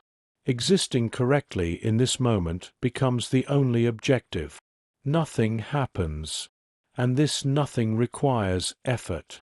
The days pass this way, indistinguishable from one another, held together by routine and restraint. In their sameness, they reveal a different weight of war, not in what occurs, but in what must be endured without event. As the days continue, the absence of engagement begins to feel intentional, not imposed by choice, but sustained by circumstance. The body remains positioned within a possibility that does not arrive, holding readiness without confirmation that it will ever be required. This restraint becomes its own form of exertion. You observe how attention settles into a narrower band. There is no longer the sharp edge of expectation. Instead, awareness spreads evenly across the senses, maintained at a level that can be sustained indefinitely. The body learns how to stay prepared without exhausting itself, a skill refined through repetition rather than instruction. The environment reinforces this discipline. Light shifts across the same surfaces, offering subtle markers of time without signaling change. Wind passes through without carrying information. Even distant sounds lose urgency, recognized, evaluated, then released. The landscape teaches patience by refusing to respond. Hunger and thirst are managed quietly. Food is taken when possible, not when desired. Water is rationed carefully, its presence felt as reassurance rather than relief. These needs are acknowledged without ceremony, folded into the broader work of remaining intact. You notice how memory thins during these stretches. Without events to anchor experience, days blur together. What remains are sensations rather than sequences. The feel of damp fabric against skin, the slow ache of maintaining posture, the particular quiet that settles when nothing interrupts it.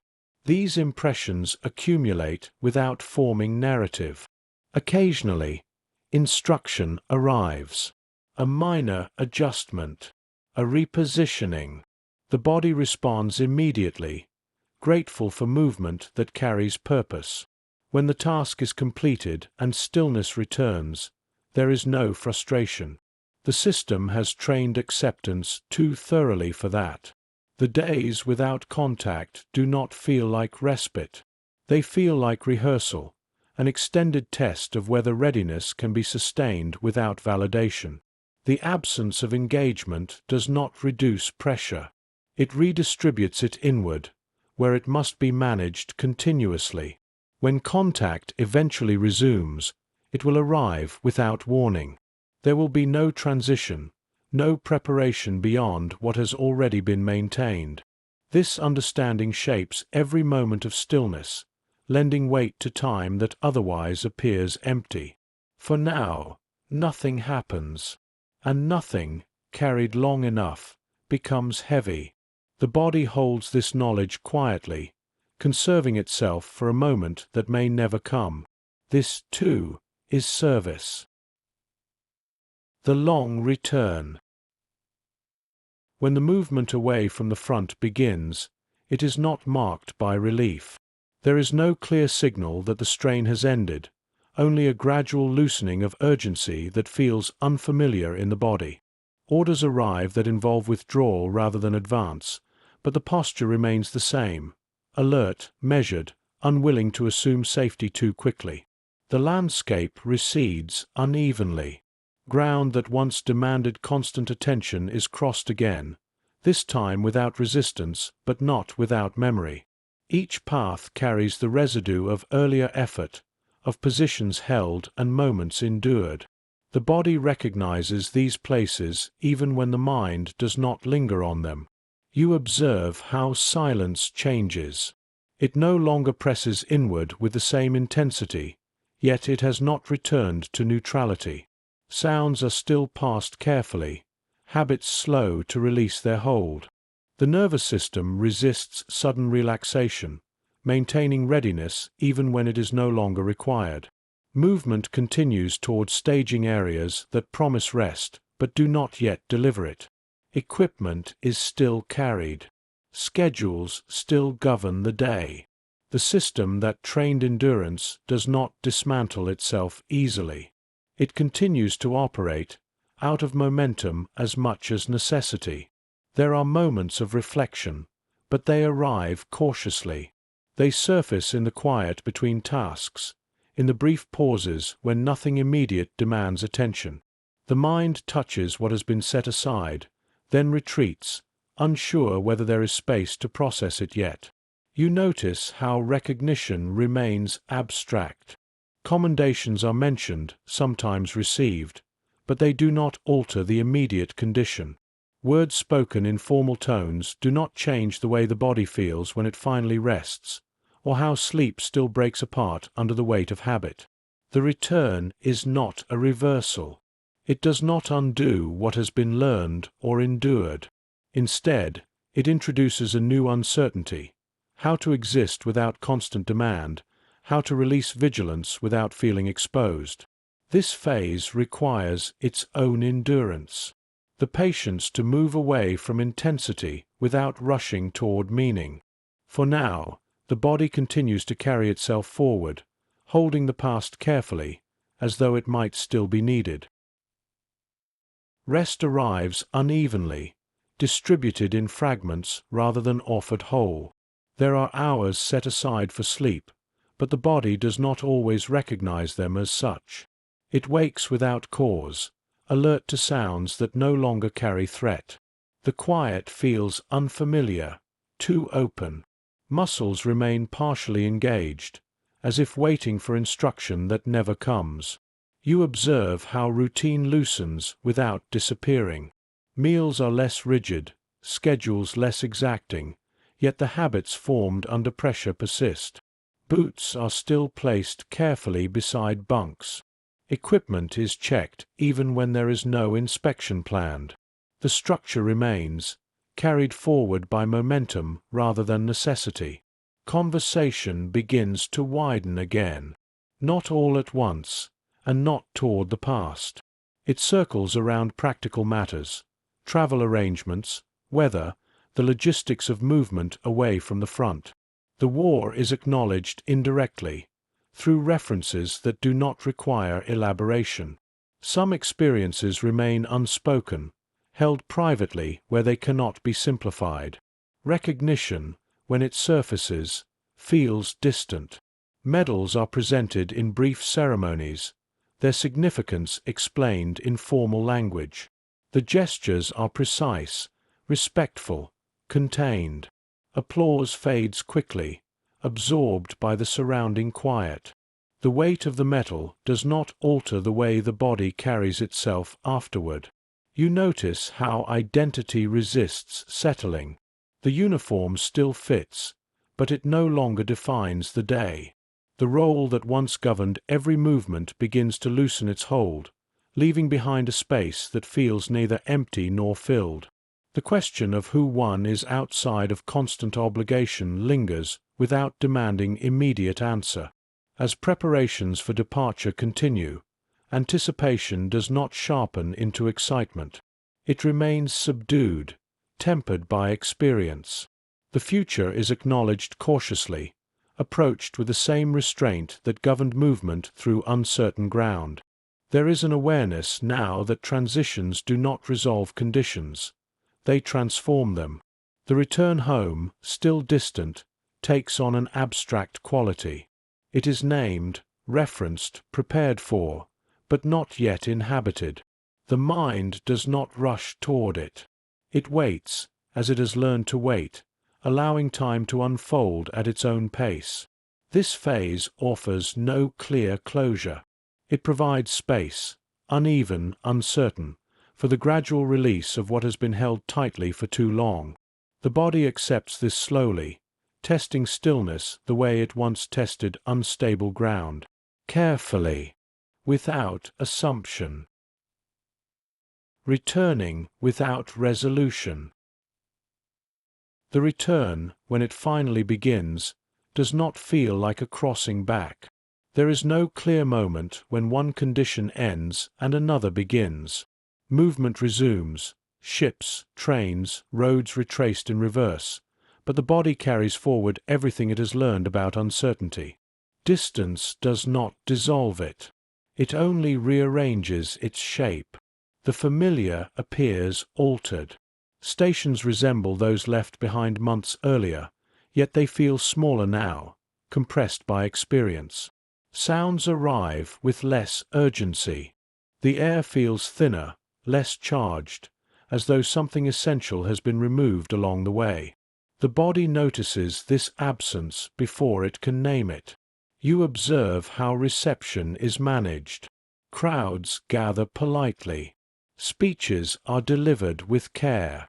Words like service and sacrifice surface, shaped to acknowledge effort without opening questions that might complicate celebration. Applause fills the gaps between phrases, then fades, leaving the space intact. The men stand where they are told to stand. They listen. They nod. Their posture remains composed, practiced. The habits of discipline do not release themselves easily. Even here, surrounded by signs of welcome, the body remains alert, uncertain what kind of attention this is meant to be. Recognition arrives in visible form: ribbons, citations, formal acknowledgement of contribution. It is handled carefully, passed from one authority to another, presented with the same procedural tone that governed so much of what came before. The gestures are correct. They are not expansive. You sense how belonging remains incomplete. The uniform signifies service rendered, but it does not erase the memory of conditional acceptance. The earlier suspensions, those long months of waiting, classification, separation, do not vanish under ceremony. They persist quietly, shaping how recognition is received. Conversation afterward drifts cautiously. People speak of plans, of movement forward, of ordinary concerns reasserting themselves. There is an effort to return to normalcy without interrogating what normal now requires. The past is acknowledged as finished, even as its effects remain active. This is not resolution. It is transition into another state of uncertainty. A return that restores location, but not certainty.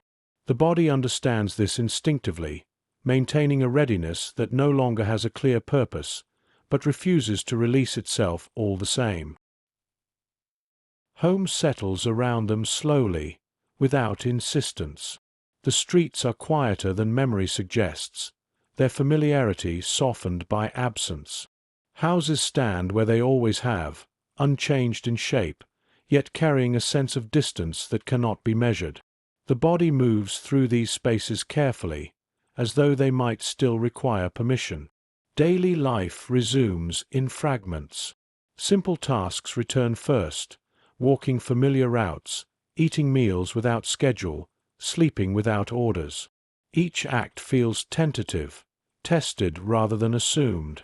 The habits formed under constraint do not release easily. They linger in posture, in timing, in the way attention remains slightly ahead of the present moment. You observe how silence changes again. It no longer carries threat, but it does not feel empty either. It holds what has not been spoken, what has not been asked. Conversations skirt certain subjects instinctively, circling around them without direct contact. There is an unspoken agreement not to press where answers may not be ready. Recognition continues to arrive, unevenly. Newspaper articles appear. Photographs circulate. Achievements are named, sometimes exaggerated, sometimes simplified. The narrative offered to the public favors clarity, bravery, success, contribution, while the lived experience resists such compression. What does not fit is quietly set aside. You sense how the question of belonging persists. It surfaces in small moments. An application reviewed more closely than expected, a glance held a fraction too long, a rule enforced with unnecessary precision. These are not dramatic confrontations. They are reminders that acceptance remains conditional, shaped by memory and fear as much as by fact. The men adapt again, as they have adapted before. They learn how to carry service without allowing it to define every interaction. They learn where to speak and where to remain silent.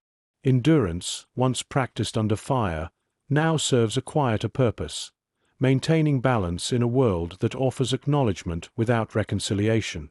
The war recedes into history, but its pressures do not dissolve completely. They are redistributed, woven into everyday life where they no longer announce themselves.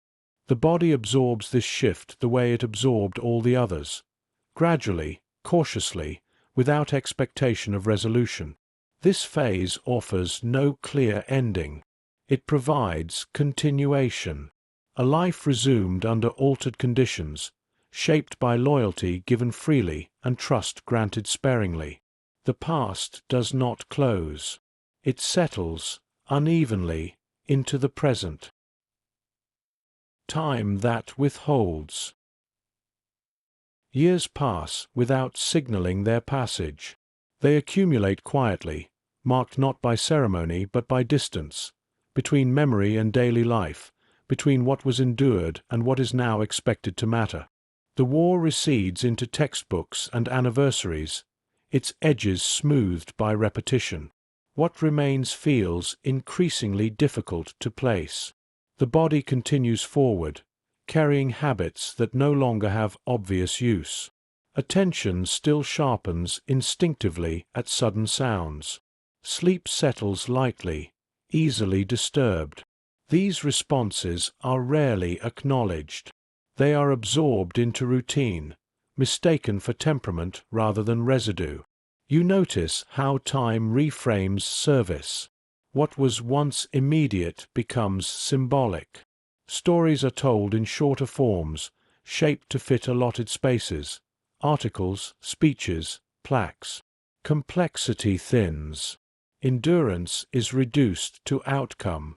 What cannot be condensed is omitted, not out of malice, but convenience. Recognition arrives sporadically.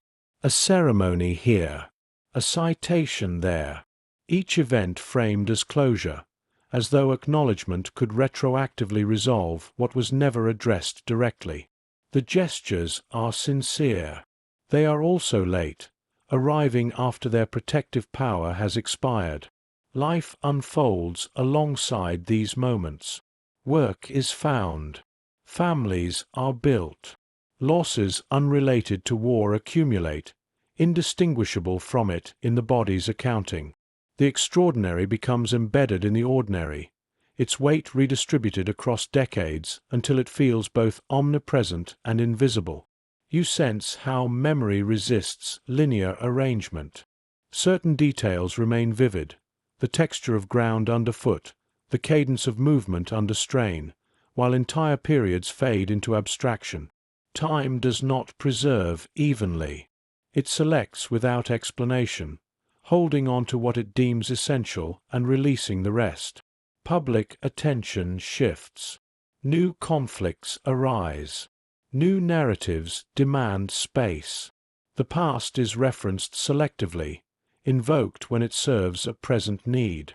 The individuals who lived it are acknowledged as symbols rather than participants, their endurance repurposed for meaning they did not choose. This is not forgetting. It is dilution. a slow thinning of context that leaves behind fragments, recognizable, respected, but incomplete. The years continue to pass, carrying this imbalance forward, unresolved. As decades accumulate, the distance between experience and recognition widens rather than closes. What was once lived becomes interpreted, filtered through language that prefers certainty to contradiction. Official histories settle into stable forms, their narratives efficient, their conclusions reassuring. They leave little room for the unease that accompanied endurance in real time. You observe how acknowledgement shifts in tone. It grows reverent, careful, framed as tribute rather than reckoning. Honors are expanded, records revisited, omissions corrected in principle if not in consequence. The timing is always noted quietly, never emphasized. Delay becomes an accepted feature of the process, its effects absorbed into abstraction. The individuals at the center of this recognition carry it differently now. Some accept it with composure, receiving gestures with the same restraint that governed their service. Others remain distant, uncertain how to integrate belated affirmation into lives already shaped by long adaptation. Gratitude, when offered late, arrives without instructions. You sense how the body responds to this temporal imbalance. There is no surge of relief, no sudden release. The years have trained endurance into permanence. The nervous system no longer expects resolution to arrive on schedule, if at all. It holds recognition the way it holds everything else, carefully, without assumption. Memory continues its uneven work. Certain moments sharpen with age, gaining clarity rather than fading. Others dissolve entirely, leaving only impressions without narrative. The mind does not correct this imbalance. It accepts it as another condition, another structure imposed by time. Public language evolves. Terms once avoided are now spoken openly.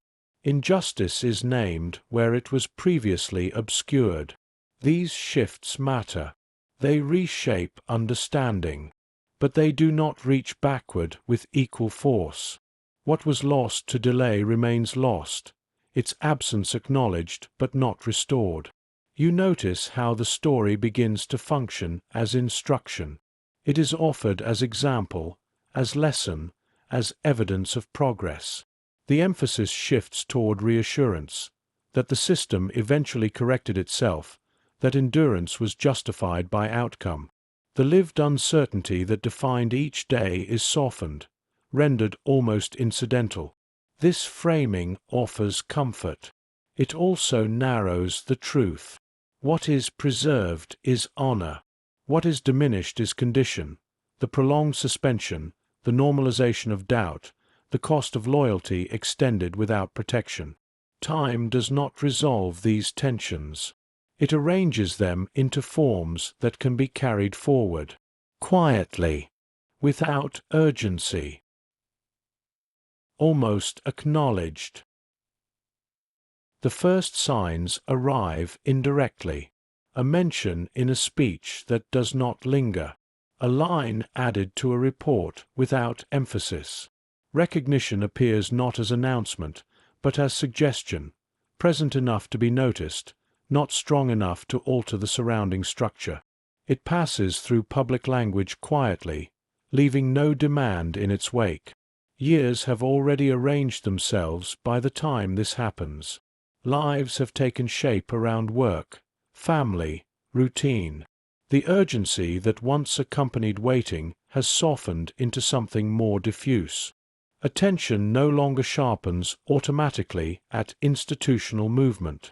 The body has learned not to expect timely response. You observe how these gestures are received.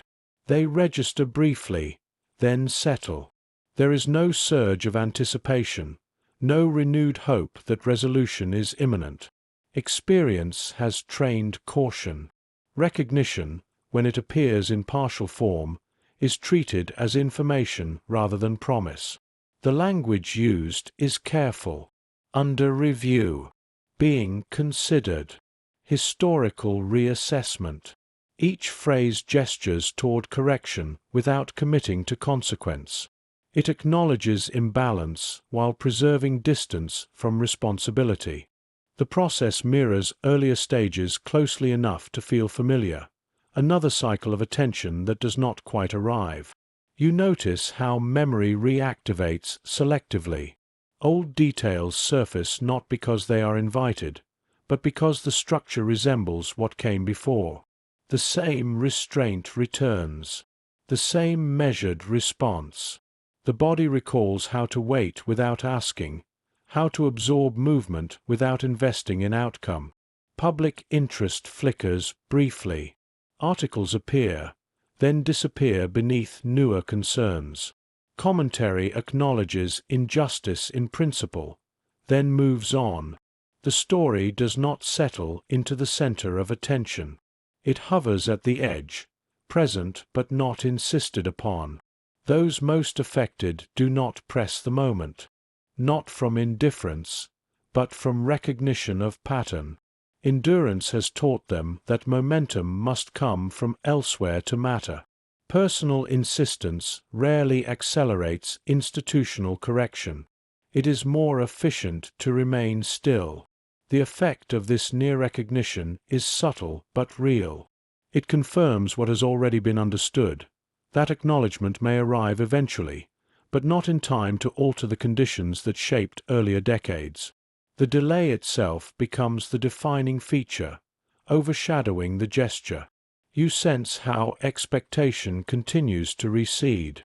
What once felt like unfinished business now feels like historical process, unfolding at a pace unrelated to lived experience. Time has placed distance between need and response, rendering alignment improbable. Almost acknowledged is not the same as forgotten. But it is not resolution either. It is the continuation of delay, refined into language that suggests progress without requiring immediacy. The years continue to pass, quietly. As these gestures repeat, they begin to form a pattern. Recognition appears, retreats, then reappears again in slightly altered form. Each iteration is framed as advancement, yet none carry enough weight to change what has already been lived. The cycle becomes familiar, its rhythm predictable in the way long delays always are. You observe how this affects posture toward institutions. Trust is not withdrawn dramatically. It is adjusted, recalibrated to account for time that stretches beyond usefulness. Engagement becomes selective. Attention is offered briefly, then redirected. The body has learned how to conserve energy when response is unlikely to be timely. The language of near acknowledgement continues to circulate. Committees discuss. Panels convene. Historical records are revisited with care. These processes are visible enough to suggest motion, but distant enough to remain abstract. Their outcomes remain hypothetical, suspended in the future tense. You notice how age alters the relationship to this process. What might once have felt urgent now feels observational. There is an awareness that alignment between experience and recognition may not arrive within a single lifetime. This realization does not provoke despair. It settles quietly, absorbed into the broader understanding of how time distributes justice unevenly. Public conversation shifts tone again. What was once tentative becomes declarative. Injustice is named more openly. The language grows firmer. And yet, firmness of language does not guarantee immediacy of action. Words can arrive ahead of consequence, creating the appearance of closure without its substance. The individuals at the center of this story receive these shifts calmly. They have lived long enough with delayed response to understand its limits.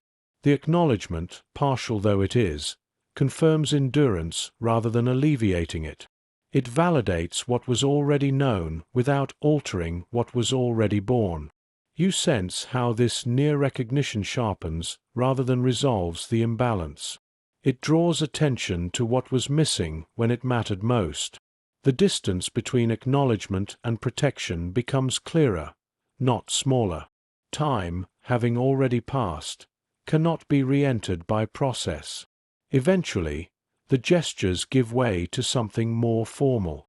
Not yet apology, not yet repair, but movement substantial enough to register as change rather than suggestion. The body notices this shift cautiously, without expectation, prepared to receive it without relying on it.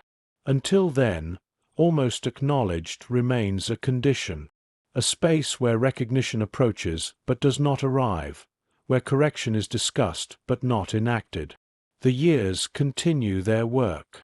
They carry forward lives shaped by endurance, quietly outpacing institutions that are only beginning to catch up. What remains is patience refined into habit.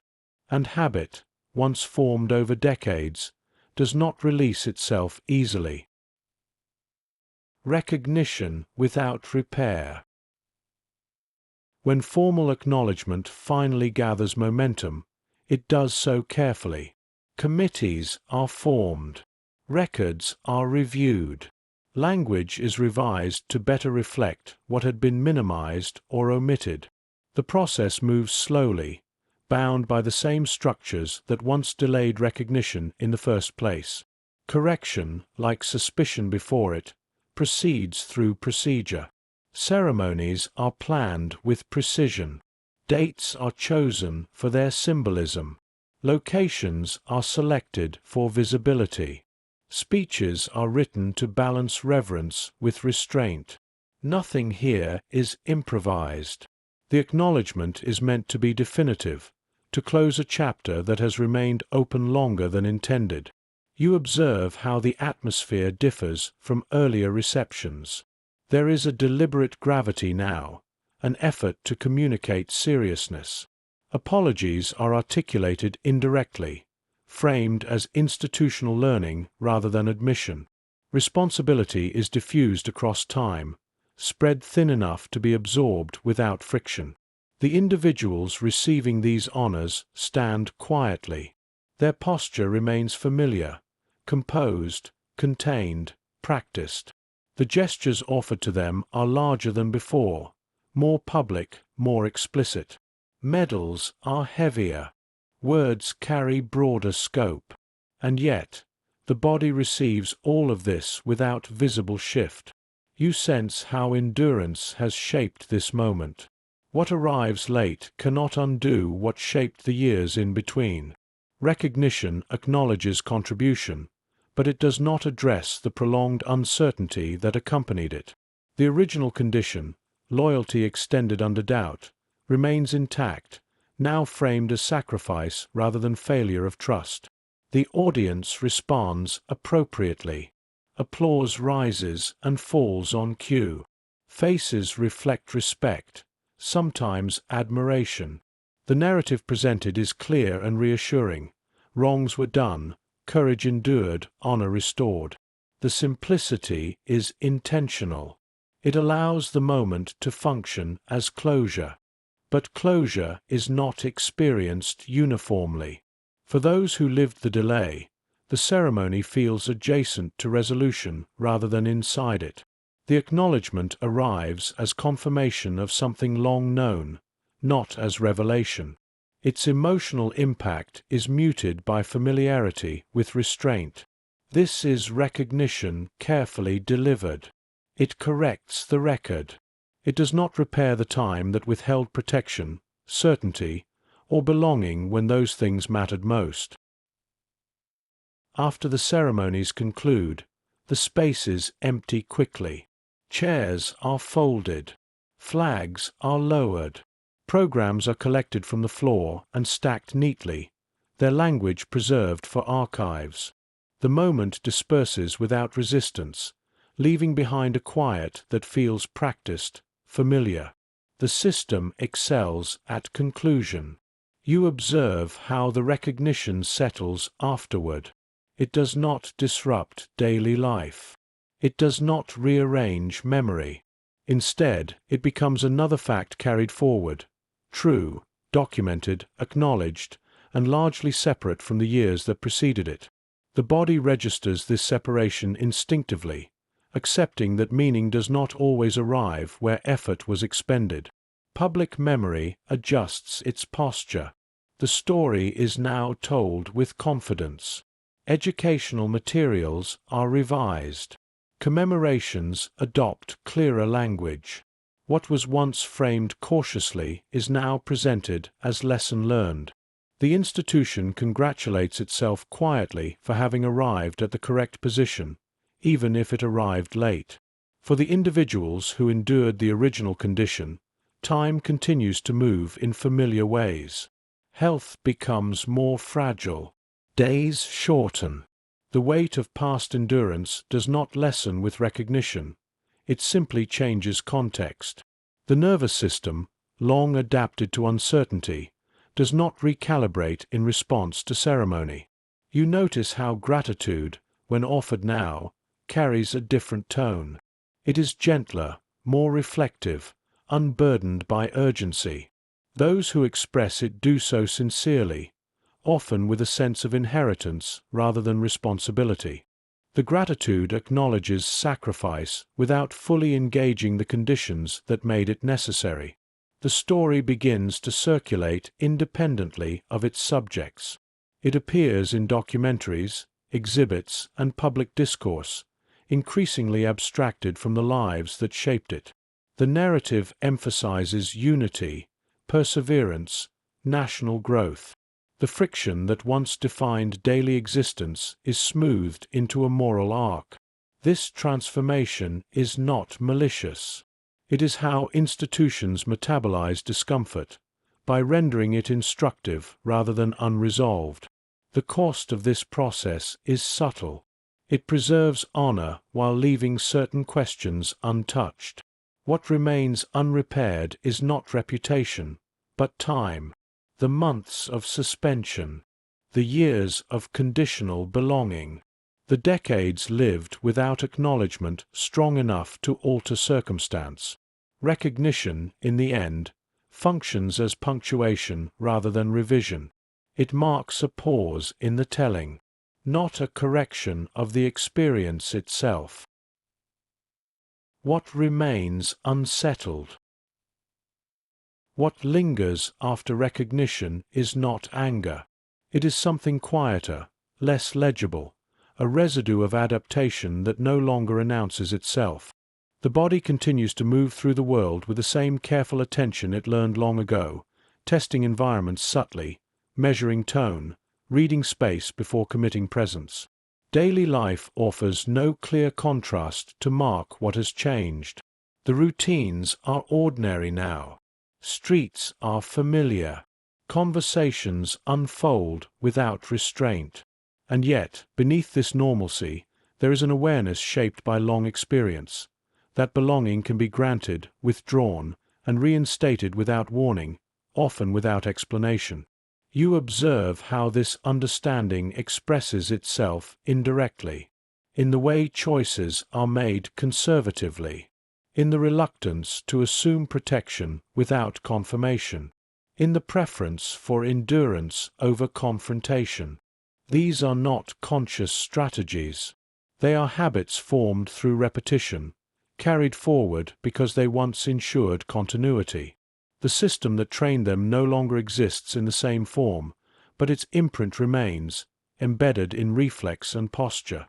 Memory, by now, has become selective.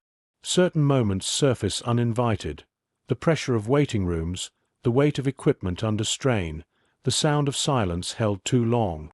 Others have faded entirely, leaving behind gaps that feel intentional, as though the mind itself learned what to preserve and what to release in order to continue. Public understanding grows more sophisticated with time. Language improves. Context expands. The story is told with greater nuance than before. And yet, this refinement arrives externally, after the fact, shaped by analysis rather than experience. It does not retrain the body. It does not re-enter the years that demanded endurance without explanation. You sense how the meaning of loyalty remains unresolved. Was it freely given or carefully extracted? Was it proof of faith or evidence of constraint? The questions persist not because they lack answers, but because the answers cannot coexist comfortably within a single narrative. This ambiguity is not failure. It is the most accurate residue of the experience. What remains unsettled is not history's verdict, but its texture, the lived uncertainty that cannot be archived, the endurance that does not translate cleanly into lesson. Time continues forward, carrying this complexity quietly, without urgency, without demand. In the years that follow, the story continues to circulate, detached from its original weight. It appears in classrooms and commemorations, framed as evidence of resilience, of progress earned through hardship.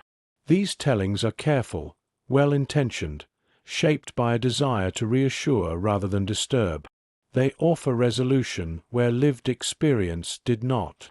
You notice how language smooths over condition. Words like sacrifice and service gather meaning easily, polished by repetition. They travel well across time, requiring little explanation. What they obscure is the sustained uncertainty, the long periods when loyalty was neither trusted nor refused, only suspended. The individuals who lived this condition rarely correct the record, not out of agreement, but out of familiarity with restraint.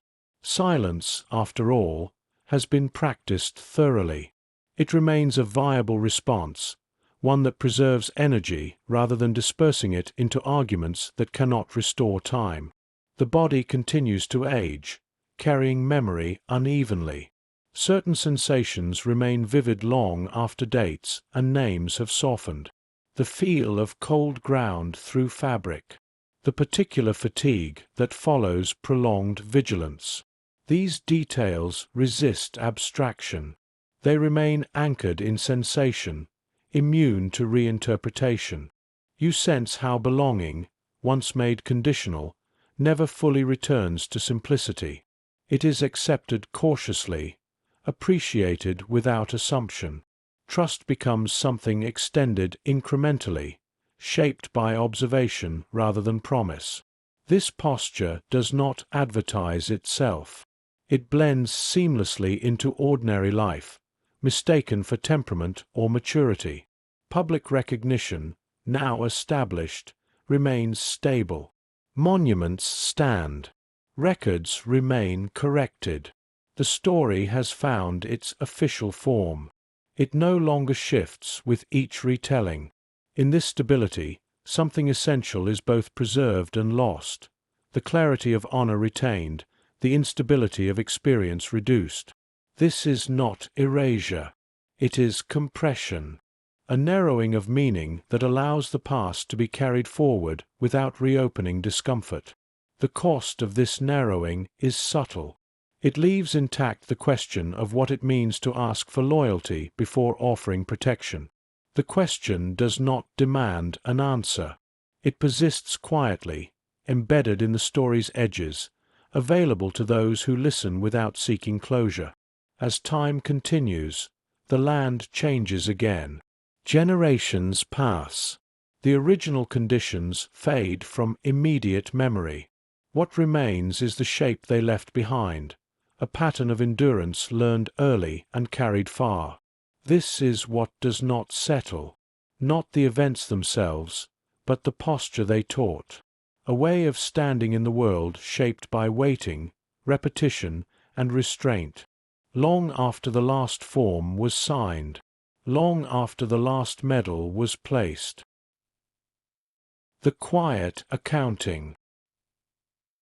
The wind moves first, not as force, but as presence, passing through trees that have learned how to bend without breaking, across ground that has carried many weights without keeping record. Leaves shift, settle, and shift again, their motion unremarkable, unannounced. Time has done what it always does. It has softened edges without erasing them. The camps no longer stand as they once did. Training grounds have returned to ordinary use. The fields where endurance was tested now hold no visible trace of the bodies that learned how to wait, how to persist, how to offer loyalty without assurance of return. And yet, something remains. Not in monuments alone, though they exist. Not in medals, though their metal still catches light. What remains is quieter, less visible, a posture carried forward through generations, a learned attentiveness to systems that ask before they protect, that measure before they trust. You can sense it in the pauses between words, in the careful way stories are told when certainty feels undeserved, in the instinct to prepare thoroughly, to endure silently, to continue even when explanation is delayed. These are not traits chosen freely. They are adaptations, shaped by time spent inside conditions that rewarded restraint. Water moves past the shore without memory. Light shifts across stone without judgment. The world does not distinguish between loyalty given freely and loyalty extracted through pressure. It simply continues. But history remembers differently, when allowed to. This story does not end with correction or closure. It ends with awareness, the understanding that endurance, when demanded repeatedly, leaves a residue that recognition cannot dissolve. That loyalty offered under doubt does not vanish when doubt is withdrawn. It settles into the body, into memory, into habit. What was carried then is still carried now, not as grievance, not as accusation, as knowledge, a quiet accounting of what it costs to wait, to comply, to persist without guarantee, and what it means afterward to stand in a world that calls this endurance noble, but rarely asks why it was required in the first place. The wind passes again, the light fades, and the past, having never fully resolved, remains close enough to feel, circling gently, without urgency, without demand. You've been part of echoes of war, where stories rise on quiet wings, and the past still circles above us, refusing to land.